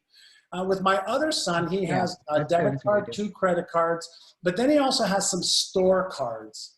So for example, we went to the Gap at Christmas time to buy him a bunch of clothes, and they had this credit card offer that if they got a credit card through the Gap, then they gave him it was a 50% off, plus there was another 25% if he gets the credit card, and he got authorized for a $1,000 limit. And I said, get it and then pay it off at the end of the month, which he did. Right. But he's also responsible. Right? Right. So you have to match responsibility, right? Self-discipline, with your strategy, because one strategy is to get as much credit as possible, but not for somebody who can't manage it. correct. Yeah, because we weren't taught that when we were younger. We're Yeah, learning credit- and just don't make the mistakes. We made your own mistakes, but not these. Credit is only powerful when you pay it off. Yeah, it's true. It's Working on it, working on it. nightmare. It's a nightmare if you get behind the 8 ball. It's just so hard because you're paying that compounded interest. Yep. Right. So that's that. Great. Thank you. You're welcome. All right. Let me see if there's anybody else in here. Hi, John. This is Pedro. Hey, Pedro. Okay. So student loans. When I met my beautiful wife, she had a student loan that she was paying off like, I don't know, $50 a month, $100 a month. And the interest rate was low, 2.5%, 3%. I just hate debt. Like, I don't want debt. Now, at 2 or 3%, I don't mind debt. Because if I can use that money, okay, instead of paying off the debt, I can use that money to make 7%, 8%, 10%, 15%, 20%. I'll keep the debt, right? But I also know me, right? So for me, I don't want that debt. Like her loan is long time ago paid off. So if you can pay off if the loan doesn't bother you, and it's a low interest amount, and you could take the money that is what you would normally pay to pay that off and invest it somewhere else at a higher rate of return after taxes. Okay, there's 2 things that I'm always looking for. It's psychic income and monetary income, right? So the psychic income I get from zero debt is like, I don't want debt, right? Unless it's good debt. So I'm looking for, if it doesn't bother you and you're using the money that you would normally go to pay that in assets that appreciate and are worth more, okay, then it's good to keep it. Does that make sense, everyone? Yes, thank you. Can I ask a follow-up question? In 1 second, Kathleen's going, no, that does not make sense. So Kathleen, let's open up your line. Okay. Say that again. You said Okay. if you're paying off the loan, because you have to pay off the loan. Let's say I have a $10,000 loan at 3%. Okay. Okay. So if I'm paying off that loan at 3%, and I'm just paying it off, if I could take that money, let's say it's $1,000 a month. Okay, let's say I'm paying off $1,000 a month on a 3% loan.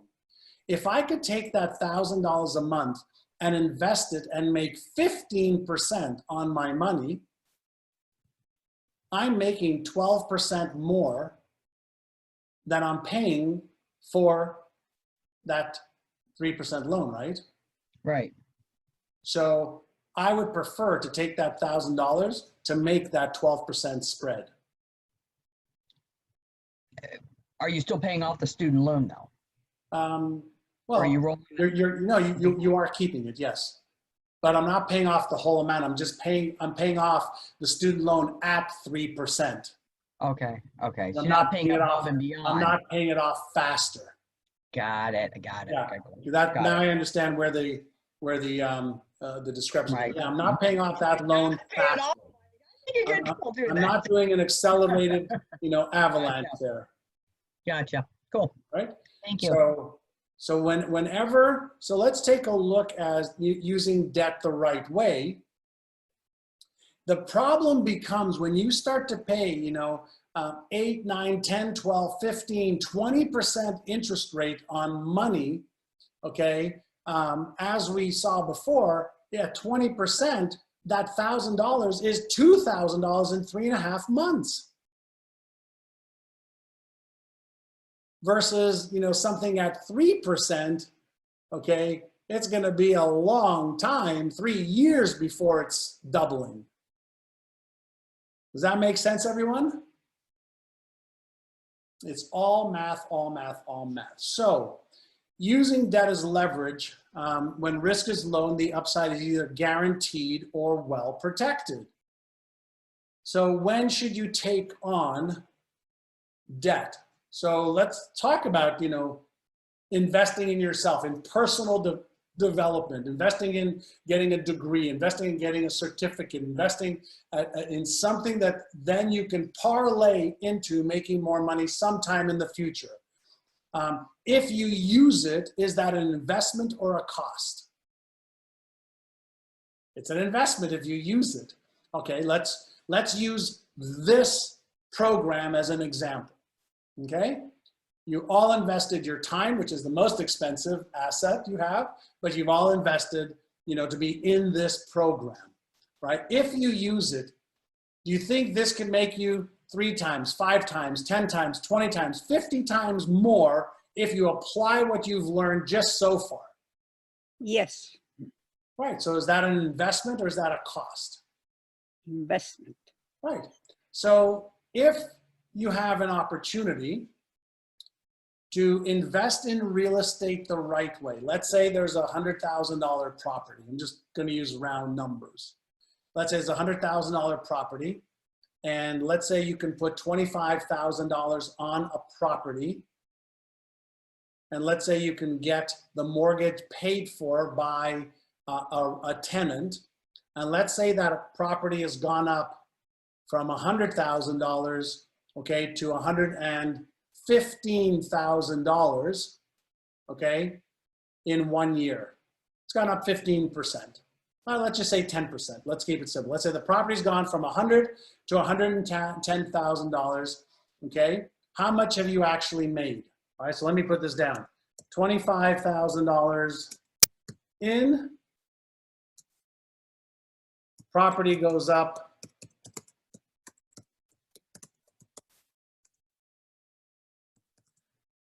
from 100,000 to 110,000. Okay, so how much have you made on your $25,000 investment?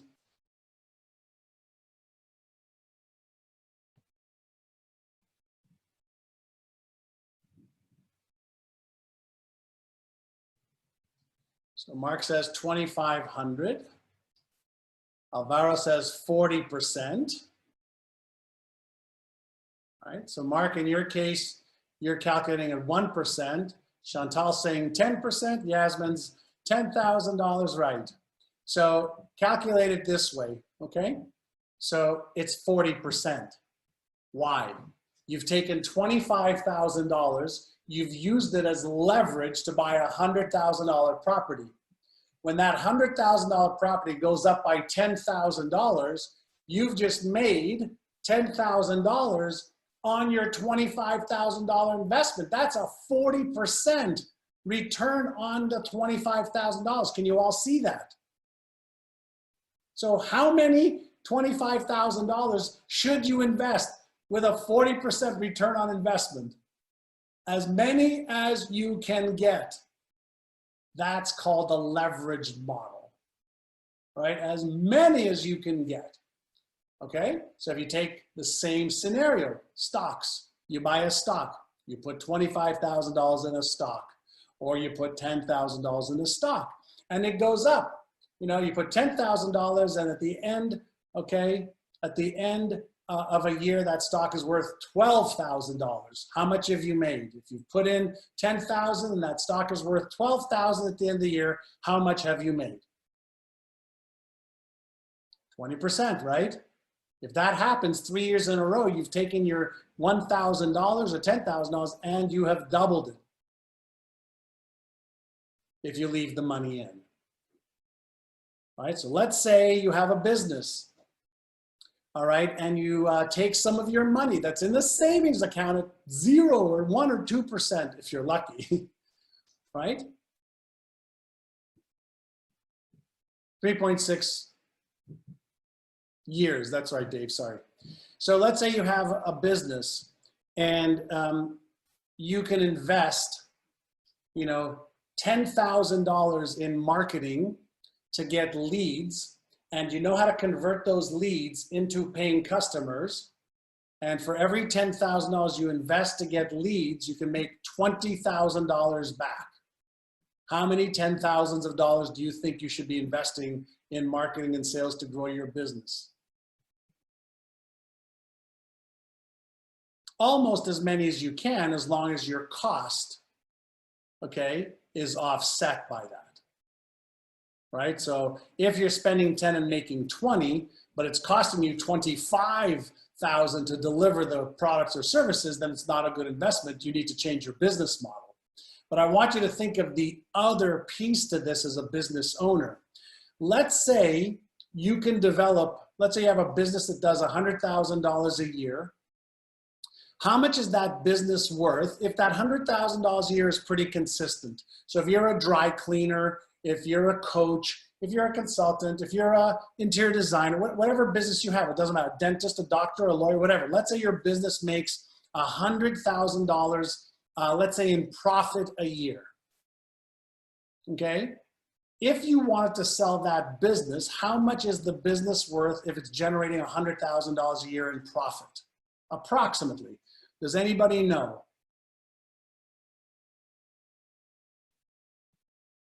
Anybody? Just type it in. A multiple of that. So what multiple? So Joe says 3 to 5 times. Misha says 20%. So you're saying it's worth $20,000 or $120,000. Myron says 1 million, which would be 10 times, which is pretty high. So the general rule of thumb, okay, and there's anomalies, but if you have a business that's generating $100,000 in consistent, predictable profit, it's worth about $300,000. And depending on the industry or sector, it could be worth up to $1 million. It could be. And if you think about this, if you had, you know, $500,000, okay, and you could be guaranteed to make $100,000 on that $500,000, that's a 20% return on investment on your $500,000, right? At $1 million, that's 10% return on your investment, right? So there are people who are willing to buy your business, depending on the sector, okay? And there's multiples, it's called, based on how much risk there is, how much consistency there is, and this is why franchises typically are going to make more, or tech companies make more. Now, what happens then? Let's say I spend $50,000 in marketing and sales, but my profit goes from $100,000 to $200,000 in a year because I've invested into my marketing growth. So if my company at $100,000 was worth, let's say, $500,000, and now my company's doing $200,000 in profit, is my company not now worth $1 million? Are you all following the math? Yes or no? So now for the 50, okay, so I'll come back. Okay, so let's say I have a company that makes $100,000 every single year. I've built up my company, makes $100,000 every single year. Okay, and let's assume that that company is worth $500,000 if I wanted to sell it to somebody else. Are we good so far? And let's use profit for the time being. Emily, okay? Are we clear so far? I have a company, it's generating X amount of revenue, but the profit's $100,000 a year. And if I have a company that's generating $100,000 a year, I'm going to assume we could sell it for $500,000. That may be high or low. Now, if I decide I want to grow my company, is everybody with me so far? Give me a thumbs up. If I want to grow my company and I take some money or I borrow money because I can grow my company and double my profit. So let's say I take $50,000 and I grow my company to $200,000 in net profits. Now can you see that if at $100,000 in net profits, my company was worth $500,000, at $200,000 in net profits, my company is now worth $1 million. Everybody with me so far? So now I've taken $50,000 or I've borrowed $50,000, okay? And now that $50,000 has made me an extra asset base of an additional $450,000 more than the 50. Does it make sense? If you know what you're doing to invest in growing your business and your net profits. If you know what you're doing. It's crazy not to, but the problem is most people don't know what they're doing. They're using that money to try and figure it out, and they blow that money and boom, where'd that money go? So you have to be really, really, really careful, okay? So business growth is great. So any investment that you can make into already proven results that manage your risk profile, okay, is a smart thing to invest in. Now, remember we talked about either you're an investor, a speculator, or a gambler? This applies right here. You don't use debt to gamble or speculate unless you are very, very skilled at speculation. Because speculation, okay, is a combination of investment strategies and a little bit of risk that's managed properly. But no, no, no, no, no, don't gamble, okay? So more, yeah, time does obviously, factor in. So there are people on the internet, for example, that know how to buy leads for a business at, let's say, $1 or $2, and then they sell them to other people who want those leads for $5. So if you're good, okay, if you're good, at the arbitrage game, which is you're buying for X, you're selling for Y. In a lot of cases, you don't even need to own the asset. If you could buy or get access to an asset that then you could sell, at a higher price, just like Kent was talking about real estate the other day when we had him on. You just need to tie things up and make the difference. So if you can get into debt because you know what you're doing, because you can buy for 2 and sell for 5, that's a good way, but it's not to gamble or speculate, right? It's for people who know what they're doing. So you could use debt, really, really, really well. Several years ago when Facebook was really, really just cranking before Cambridge Analytica, they gave me $1 million line of credit that I could roll over every month and not pay them a nickel. To just keep buying leads. And we were buying leads of 70, 80, 90,000 a month. And for every dollar that we were spending back then, it's changed a little bit now. For every dollar that they let me use their money, okay, I had to guarantee it, but I used their money to advertise, okay, used their money to advertise, got the leads and converted those leads. For every dollar they lent me, I could convert it back into $2.50 every 7 days. Is that good debt? People ask me, are you investing in the stock market? I go, no, I'm investing in using Facebook. Now our return is about $2.20 right now for this year. But at one point we got almost $3.50 for every dollar we spent in 7 days. And then it became unpredictable. And so, you know, we were spending quite a bit of money at one point. We're not spending as much now, but that's using arbitrage basically, right? I'm using their money to do what I need to do, then paying them back 30 days later. So I could use their money and then use the money I've made with their money and then pay them back. Now you can get yourself into a lot of trouble, just so you know, doing that, right? So you just have to be careful, but there are some really good ways to use debt wisely, right? But you've got to just make sure that whenever you have debt, you understand your downside and your risk. But debt is a skill, right? For most people, debt is a freaking nightmare. But for people who know how to leverage, it's a freaking skill that you can use money to make money. And a lot of times it's other people's money. I mean, when you're using your credit card, you're using the bank's money. Actually, you're using your own money and my money and everybody else's money, right? And you know, they get a little piece of the deal from the merchant. But then they make all their money on the interest rate. All the people don't pay them their money. That's why they make so much, you know, so much money. All right.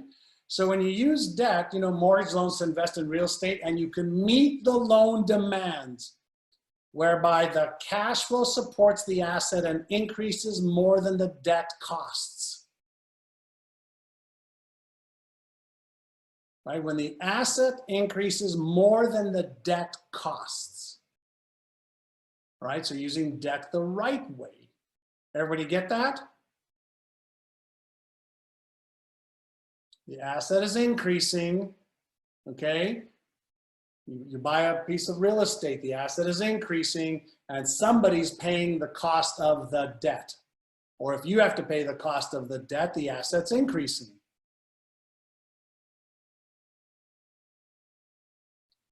Shouldn't this be taught in high school and university? Yeah, right?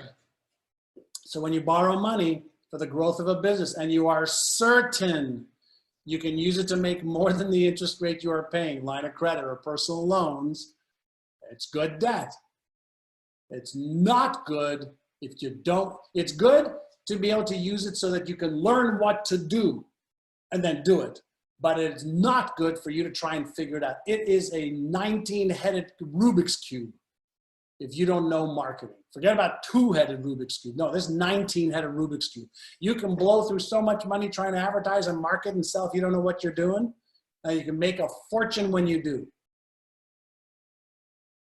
It's not the marketing that's getting you in trouble. It's the ignorance of not knowing what to actually do. And whenever you see the results that the business clients that we work with get, it's because we're just teaching them, just do this. Don't do that, do this. All right, so these good debts, right? Credit card purchases you pay off every 30 days. Use the right way. You're getting 30 days free use of the money. Perfect. Pay it off. As soon as you don't, you're not just paying, you know, for that, whatever you bought, okay? But you're paying for what you got plus the interest, and you're paying for what you got plus the interest plus the interest. It's a really fast snowball that this builds up. So don't pay it off, don't buy it. 24-hour rule. 24-hour rule. Whenever I have this impulse, 24 hours. Okay? Boop. All right, so there is our protect your wealth and our using debt the right way and getting out of debt.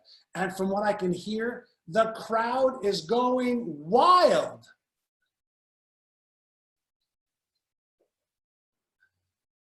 John, can I ask a follow-up question, a quick one? Yes, please. We're in the What- Q&A, and then we're going to break Thank- into a breakout. Thank you so much for answering my earlier question. What would And this you is Pedro, consider- right? This is Pedro, yes, I'm Yeah, sorry. good. Okay. What would you consider to be your threshold interest rate? And by the way, I do like how you framed it. What was it that you called your not psychic? You called it your Psychic income, yeah. psychic income. Psychic yeah. income and monetary income. Yeah, I've got to feel good about this. I've got to get the mental stimulation as well as the other part of this. I think that answered my question, but I would love to know what your threshold interest rate would be. Well, it depends for what. For student loans. I have no credit card debt. Oh, yeah. If there's anything, under 6%, 5%, 3%, I mean, right now, if you needed a student loan, you get a really good rate right now. But, 6%, 7% max, as soon as we get into, to 7%, 8, 9, 10, it just starts to build up so fast. Got it. Okay. Thanks again, John. And the other thing is, right, and that's my threshold for a very, very simple reason. On most of my investments, I'm making between 15 to 20%.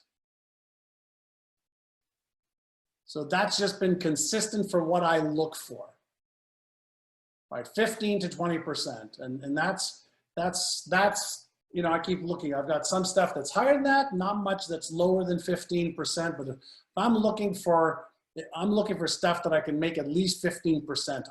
And I've been able to find deals where I've got 15% that is protected. I don't want 15% unprotected. The higher the percentage, usually the lower the guarantees are. But I look at this stage of my life, getting guarantees of some kind, asset guarantee, personal guarantee.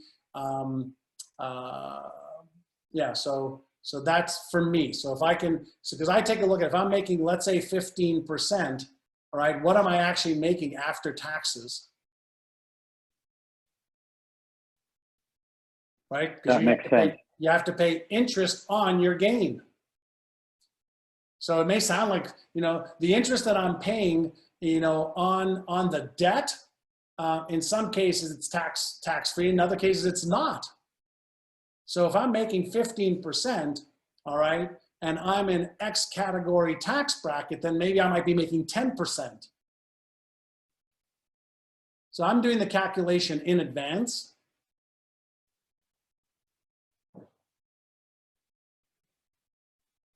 Right, so Chantal says, would I invest in foreclosed property?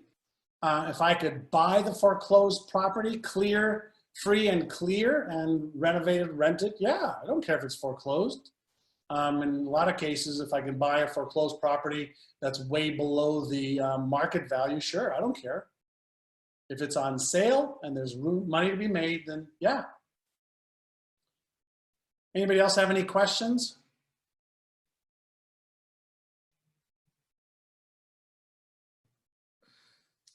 I have a question. What? I have a question. Go ahead, Iris. I'm Sarah.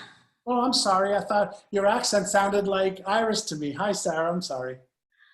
Well, I have some savings in my saving account. Can you send it to me, please? Excuse me? Can you please send it to me? I'm just kidding. In chat? Check, wire, money order. Oh, okay. My son is telling me that why I can buy actions in Wells Fargo Bank. Now they are a low price. And then a year, I will get 50%. How does he know that? He works Wells Fargo. He works at Wells Fargo? Mm-hmm. So what does he want you to invest in? Wells Fargo stock? And actions that cost, I think, $2 or something like that. Yeah, I don't know what actions are. I've never heard of the term actions. Oh, maybe options. Options. I think he wants you to invest in options. Is that right? I'm not sure. Yeah, so options, if you don't know what you're doing, is very, very, very risky. Mm-hmm. If you don't know what you're doing. Can you afford to lose the money? No, I don't want. Is he an expert in options? No. Okay, so it's gambling and it's speculative. So usually when you buy options, you're basically putting money. So I'll give you an example. Let's say you want to buy my brain, okay? Mm-hmm. I said to you, Sarah, give me $1 right now, and I'm going to let you buy my brain whenever you're ready in the next 60 days for $2. Okay? Give me $1 right now. I'm going to give you the option to buy this for $2, okay, in the next 60 days, if you want to. And let's say in 60 days, the value of this brain is only worth 50 cents. Do you want to pay me $2 for this? No. But you lose the $1 because you have the option. So what he's telling you is that Wells Fargo is going to go up and you should buy options in case it does. What if it doesn't and you lose the option and you just lost a whole bunch of money? So unless you know how to buy options and how to protect yourself, don't buy options. Unless he knows exactly how to do it and he's really, really good at it, then you have to be very, very careful, Sarah, if you can't afford to lose the money. Okay, thank you, John. Okay, you're welcome.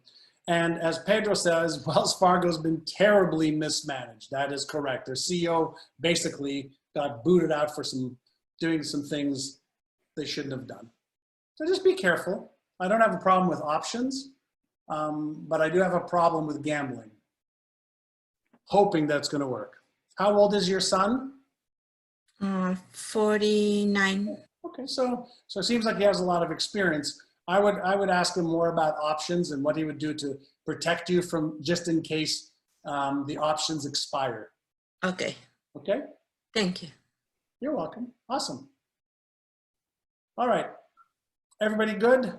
Are we all good on this segment of what we are doing? Let me just change. Can I ask a question? Yes, go ahead, Lisa. So as I'm starting to look for help with marketing, what specific questions or qualities would you look for in that person to know that they're competent? Okay. First and foremost, that they've done what I need them to do already. So there's a huge difference between somebody who knows exactly what to do and somebody who can learn to do it. So I would want them, show me exactly what you do or what you did so that I can see the precise before and after and all of the how you did it. Okay. Right? So think about it this way, Lisa. If I'm a pilot, and let's say I'm a 747 pilot, I can pretty much ask every other type of pilot, maybe not a jet pilot, fighter jet pilot, but probably any other type of a plane. I could ask them, what would you do in this scenario? What would you do here? What would you do there? Where's this button? Where's that button? What if this happens? What if that happens? You know, what if this goes wrong? How many people do you need? Right? A 747 pilot knows exactly what to ask every other pilot. Now, what if you're a Cessna pilot? Do you know every question and every little button in a 747? No. Not. No. And so what you need to ask yourself first is, what exactly, specifically, precisely do you need to have done? And you want to make sure that this individual or team knows exactly how to do it. Okay. Right? So do you need a lead generation specialist? Do you need a lead conversion specialist? Do you need a copywriter? Like, what do you need? You have to create a needs list first. Okay. Then you want somebody who's already done what you need. Okay. The most expensive money you'll spend is somebody else trying to figure it out. Yeah. But Because I don't know. So that's why I'm, Okay. Yeah, and today's session's not on that. I know. But we can come back around that in another session, but that's the thinking you have to have. Okay. Right? And I'd be doing a lot of Googling, say, what should I be looking for in a marketing manager or a marketing director? Okay. Okay? All right. Thank you. You're welcome. Hi, John. Can I just have a quick question, please? Go ahead. I don't know if it even really, I mean, it does. My daughter has my 14-year-old daughter has been putting money away in a savings account. I'm just wondering what's the best way to make that grow, because she's barely making anything on that credit union savings account. Yeah. Get her interested in certain, like, ask her, what is she interested in? Oh my gosh, she loves her beauty products, her skincare products. So have her start looking at the beauty care product arena. Have her start, what product does she like? What products do you like? What products do her friends like? What products do her friends, parents use? Are those companies public so she can invest a little bit of money on them? Oh, okay. So that makes sense. Get her interested in investing so she can upgrade her knowledge and her skills. My son's, Keenan's first stock, for example, he used to love Disneyland when he was a kid. You know what the first stock he got when he was a little boy? Mm-hmm. Disney. Yeah. He still has it today. Wow. Still has it today. That's awesome. Yeah. Thank you. I so appreciate that, because I want her to get into this at a very young age, because we never told her. The best thing to do is get even if it's one share, for example, in Disney, where you can start to show, oh, you see this movie? Well, you own a piece of that company. Oh, do you see this park? You own a piece of this park. I do, Mommy? Yes, we do own some shares in this. Awesome. Right? Get them excited about what they're excited about, and teach them what ownership in these companies that they're investing in means.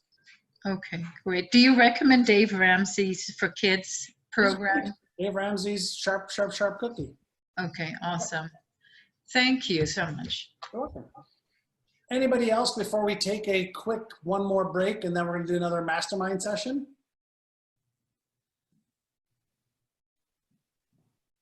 I have a quick question, John. Go ahead. Who's this? Brian? This is Joe. Oh, sorry, Joe. I can't see you right now, so I'm hearing voices. I'm going, I recognize that voice. Hi, Joe. Hey, this is the first time I've spoken, so thanks. Nice to meet everybody. Just a quick question when you're talking about entrepreneurship and looking at businesses. I looked at a couple recently. So my situation is I have a six-figure income where I've actually recently lost it, but I want to switch into entrepreneurship. And I've been looking at perhaps purchasing a business that's already established from someone who's retiring, just a small local business. And when we talk about the valuation where you said the company is profitable, the example you used at $100,000, what I'm finding is these smaller businesses that I'm looking at, they're saying that the company is worth $100,000, but they haven't paid themselves yet. So that $100,000 in profit is pay for the owner, not what's actually in the company. Yep, then it's not worth that money. Then they have a job. They don't Right, have exactly. a business, they have a job.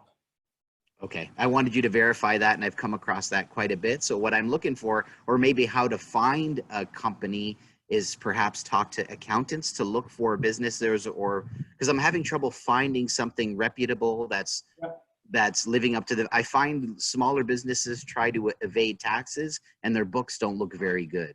Yeah, there's one of my very, very good friends, Roland Frazier. He's actually doing these epic challenges on Facebook. And for $55, he's teaching people how to go and buy a business for zero money down. Wow. What, So I'm he's got sorry, his name programs, was? and he's really brilliant, somebody you can trust. If you go to Facebook, give me a second. Sure. Give me a second, let me find it. I'm in his community because I teach for him as well. Look for Epic Accelerator. There's a whole bunch of challenges going on Facebook right now. I don't know if any of you have noticed it, but challenge this, challenge that, challenge this. And they do these low cost challenges for like $40 or $50 or $7. And then they upsell you into the $900 and $1,000 and $2,000 to $5,000 programs. The challenges are great. What I can tell you is Roland is worth every penny learning from him. So if you go to Epic Accelerator, I just taught for his group last week. He teaches for my business group. I teach for his groups as well. But if you go into Epic Accelerator. It's a private group. I think I've found it. Give me a second. Let me ask Deanna. Give me a second. I'm going to show her something right now.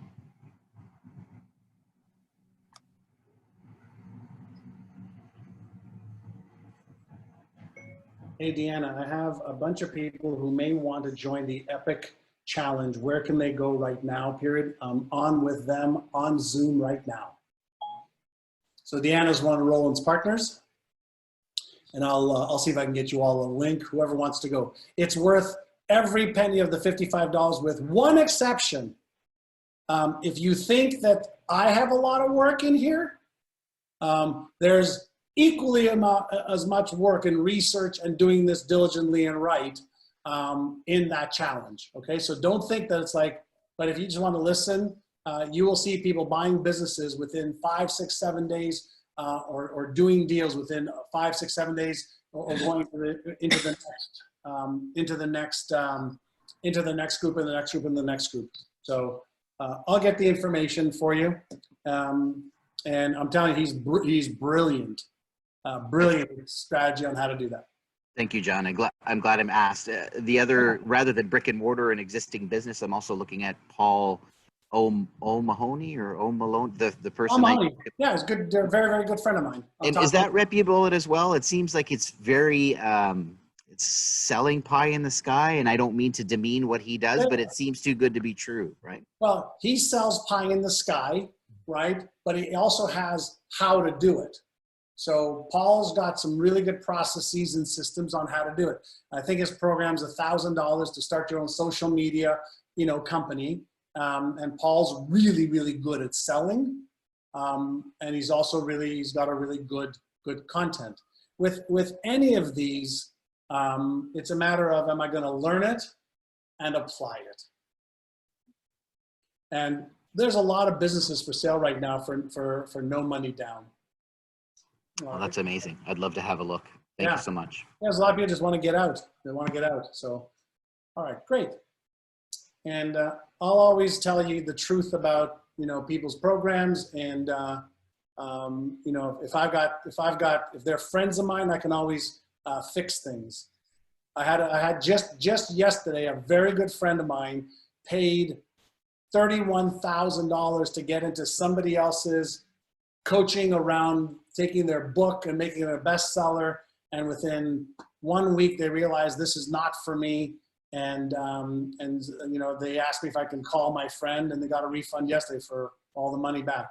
I can't do it all the time, but sometimes I can. So we all help each other out. So if there's somebody reputable that I know I can pull strings and get stuff done, but I also trust them, I'll recommend them. And if they're not, trust me, I will tell you, because there's a lot of people scamming people online as well. right? A lot of scam artists out there. Absolutely, John, to applaud you. I value your opinion, and I think there are a lot of scammers. And so when you recommend somebody, I think I can trust them in terms of what they're providing as a service. So thank you for that. Awesome. Yeah, my joy. Okay, so here it is. She's already responded to me.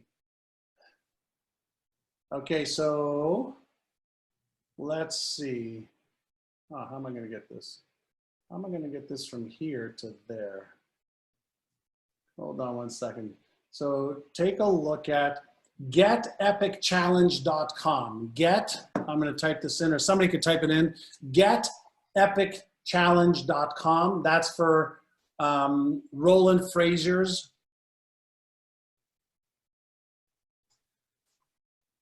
laser target $50 business opportunity acquisitions.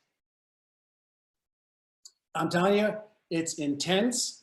But just be careful, okay? That you just don't, you don't think it's low-hanging fruit, okay? It's a lot of work, but it works, okay? And if you sign up for Roland, just say hi, John Asraf recommended I join this, okay? All right, has this been helpful, everyone? Good session today? We're on the money? Good. Let's take a 5-minute break. It's 2:46. Let's come back. That's a 4-minute break, so a quick one. So we can come back at 2:50, and then we'll do 15 minutes, and then I'll give you all a virtual hug and a high five, all right? Perfect. 4 minutes.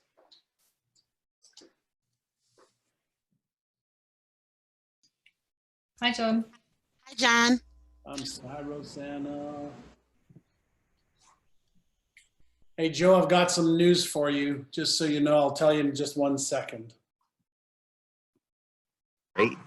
All right, I just got some feedback from, I'll wait till everybody's back on. That was really awesome. I enjoyed meeting everybody in both breakouts. Just a blast.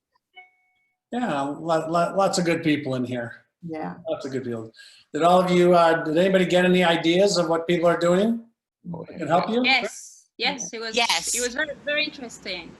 And it's lovely meeting other members of the community, John. It's amazing. Yeah, it really brings it closer to you. So it's just It's cool. It's really cool to meet everybody. Yeah, it is. Especially from all over the world. That's Oh, what yeah. I think is amazing. Right, because my accountability partner lives in Denmark. Oh, nice, nice. Good, good. Yeah, there's so many wonderful people. And listen, when you meet people that are on the same path as you're on, and you understand the opportunities, the struggles, the skills, you're not alone. Like you're not alone. You know, like I've said I keep saying this over and over again, the names and faces change, but the stories that we all have are the same. And so, John, you're having a hard time with this. Oh, this is challenging you're good at that. I need your help. Yeah, so that's great. That's what happened in our group, John. 3 people signed up for Philtown and didn't realize about the tutorial.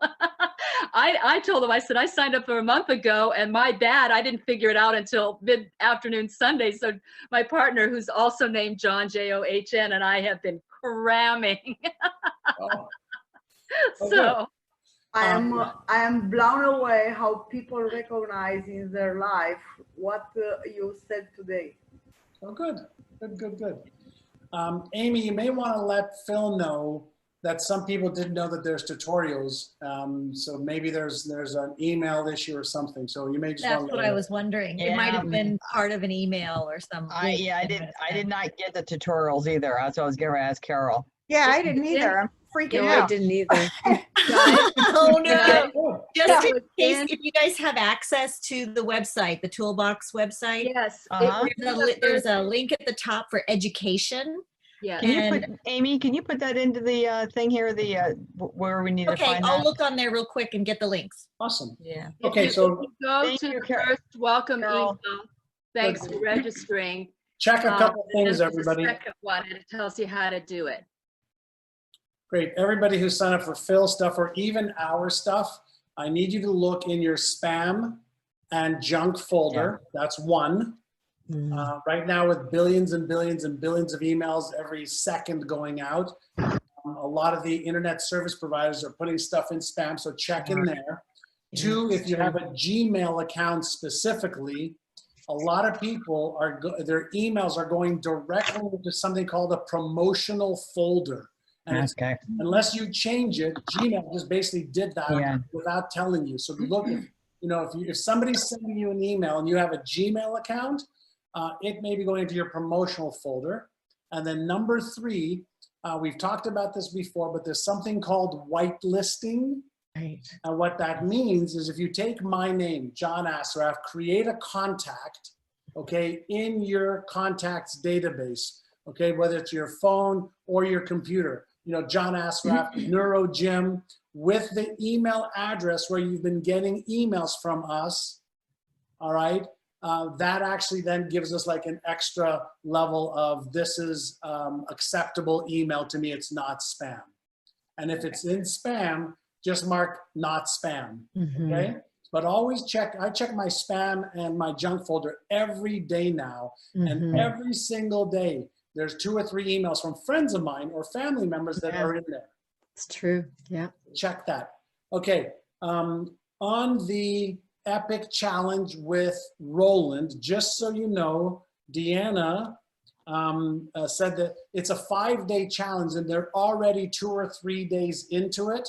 They have videos of the last 2 or 3 days, but you're going to be behind. Okay, so if you don't care about being a little behind but getting access to the videos, they're worth their weight in gold. Or you just wait for the next challenge, and I can let you know when that is. All right. If it were me, I probably, with all the work you have in here, and for those of you in the Phil Town program, you're going to be on overload with with that as well. So just eyes wide open. It's not a lot of money for $55. The stuff you're going to learn is priceless. But just be aware of that. Okay. All right. So we've got another great training, hopefully under our hats and under our belts. Everybody get what they came from today. Yes, it was great. Awesome. Amazing. I have a favor to ask those of you who are willing to help me. Are you ready for my ask? Drum roll, please. We are getting ready to create a really, it's called a funnel around our 7 Days to a Millionaire Mindset program. And that's where we started all of you off, in this, in many cases. Would you be willing to give me a 1-paragraph testimonial about the 7-Day Millionaire Mindset program, like the one that's below? The 7-Day Millionaire Mindset program was, the 7-Day Millionaire Mindset program is, blah, blah, blah, blah, blah. Whatever it is from your heart, I don't want to inflate it. I don't want you, whatever you can share with me about this program, would be greatly appreciated. If you feel compelled to do a video, that's even better. If you can post it in our community, that's the easiest. Okay. So if you could just type it in the community, or you could just do a video, 1 minute, a minute and a half. Hey, I got the 7-Day Millionaire Mindset program, and it's the best, whatever it is, whatever comes from your heart. And the purpose obviously is, whenever I'm offering programs, whenever you're offering your programs, products, services, people are looking for social proof. Is this true?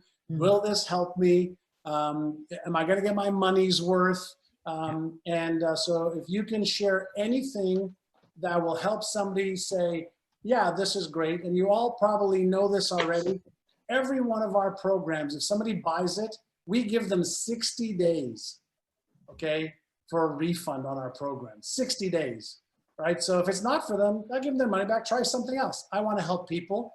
And so if you can help me, I would greatly appreciate it. So if any of you want to put those testimonials in the community by tomorrow, that would help me a little bit too. Oh, that would help. There's a little bit of a deadline for this. Okay, by tomorrow would be great. Today would be even better.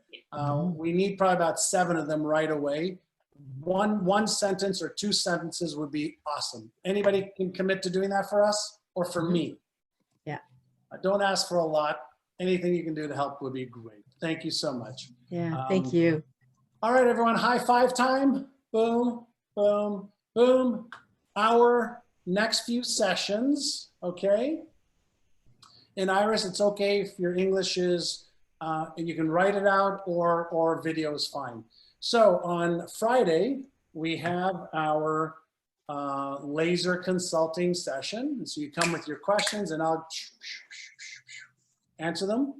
On Wednesday, I've asked one of my very good friends, Nierka, who is a master NLP practitioner. If any of you know NLP, neuro-linguistic programming, really, getting the mindset piece right. She is a master trainer. I tell everybody she's like a female Tony Robbins. So she's going to be on with us, and it'll be recorded so you can watch it later as well. On Friday, you're going to be with Phil Town. We got that. So Wednesday, and then Thursday on July the 2nd, we're doing a laser consulting Q&A session again. And then I'm going to share with you, I'll take some time for those of you who want to listen, so you can understand our Winning the Game of Money Brain Training Program or Winning the Game of Fear Brain Training Program. So I'm going to go into much more detail of what it is. I'll share with you how it can help you and if it's the right next thing for you to get into. All right, and you can stick around for that, or you can bolt if you want to as well. But I'll take that time to go deeper into it and give you the opportunity to go deeper into getting the subconscious integrated with all of your conscious goals and dreams. All right, so that's the plan for the next little while. Everybody good? Yeah. Boom, boom, boom. I appreciate you all. Thank you so much. Thank you. I love doing this, and thank you for allowing me to serve you. Oh, such a pleasure. Thank you. Thank you, John. Thank you, John, Thank you, Courtney. so much. Bye, guys.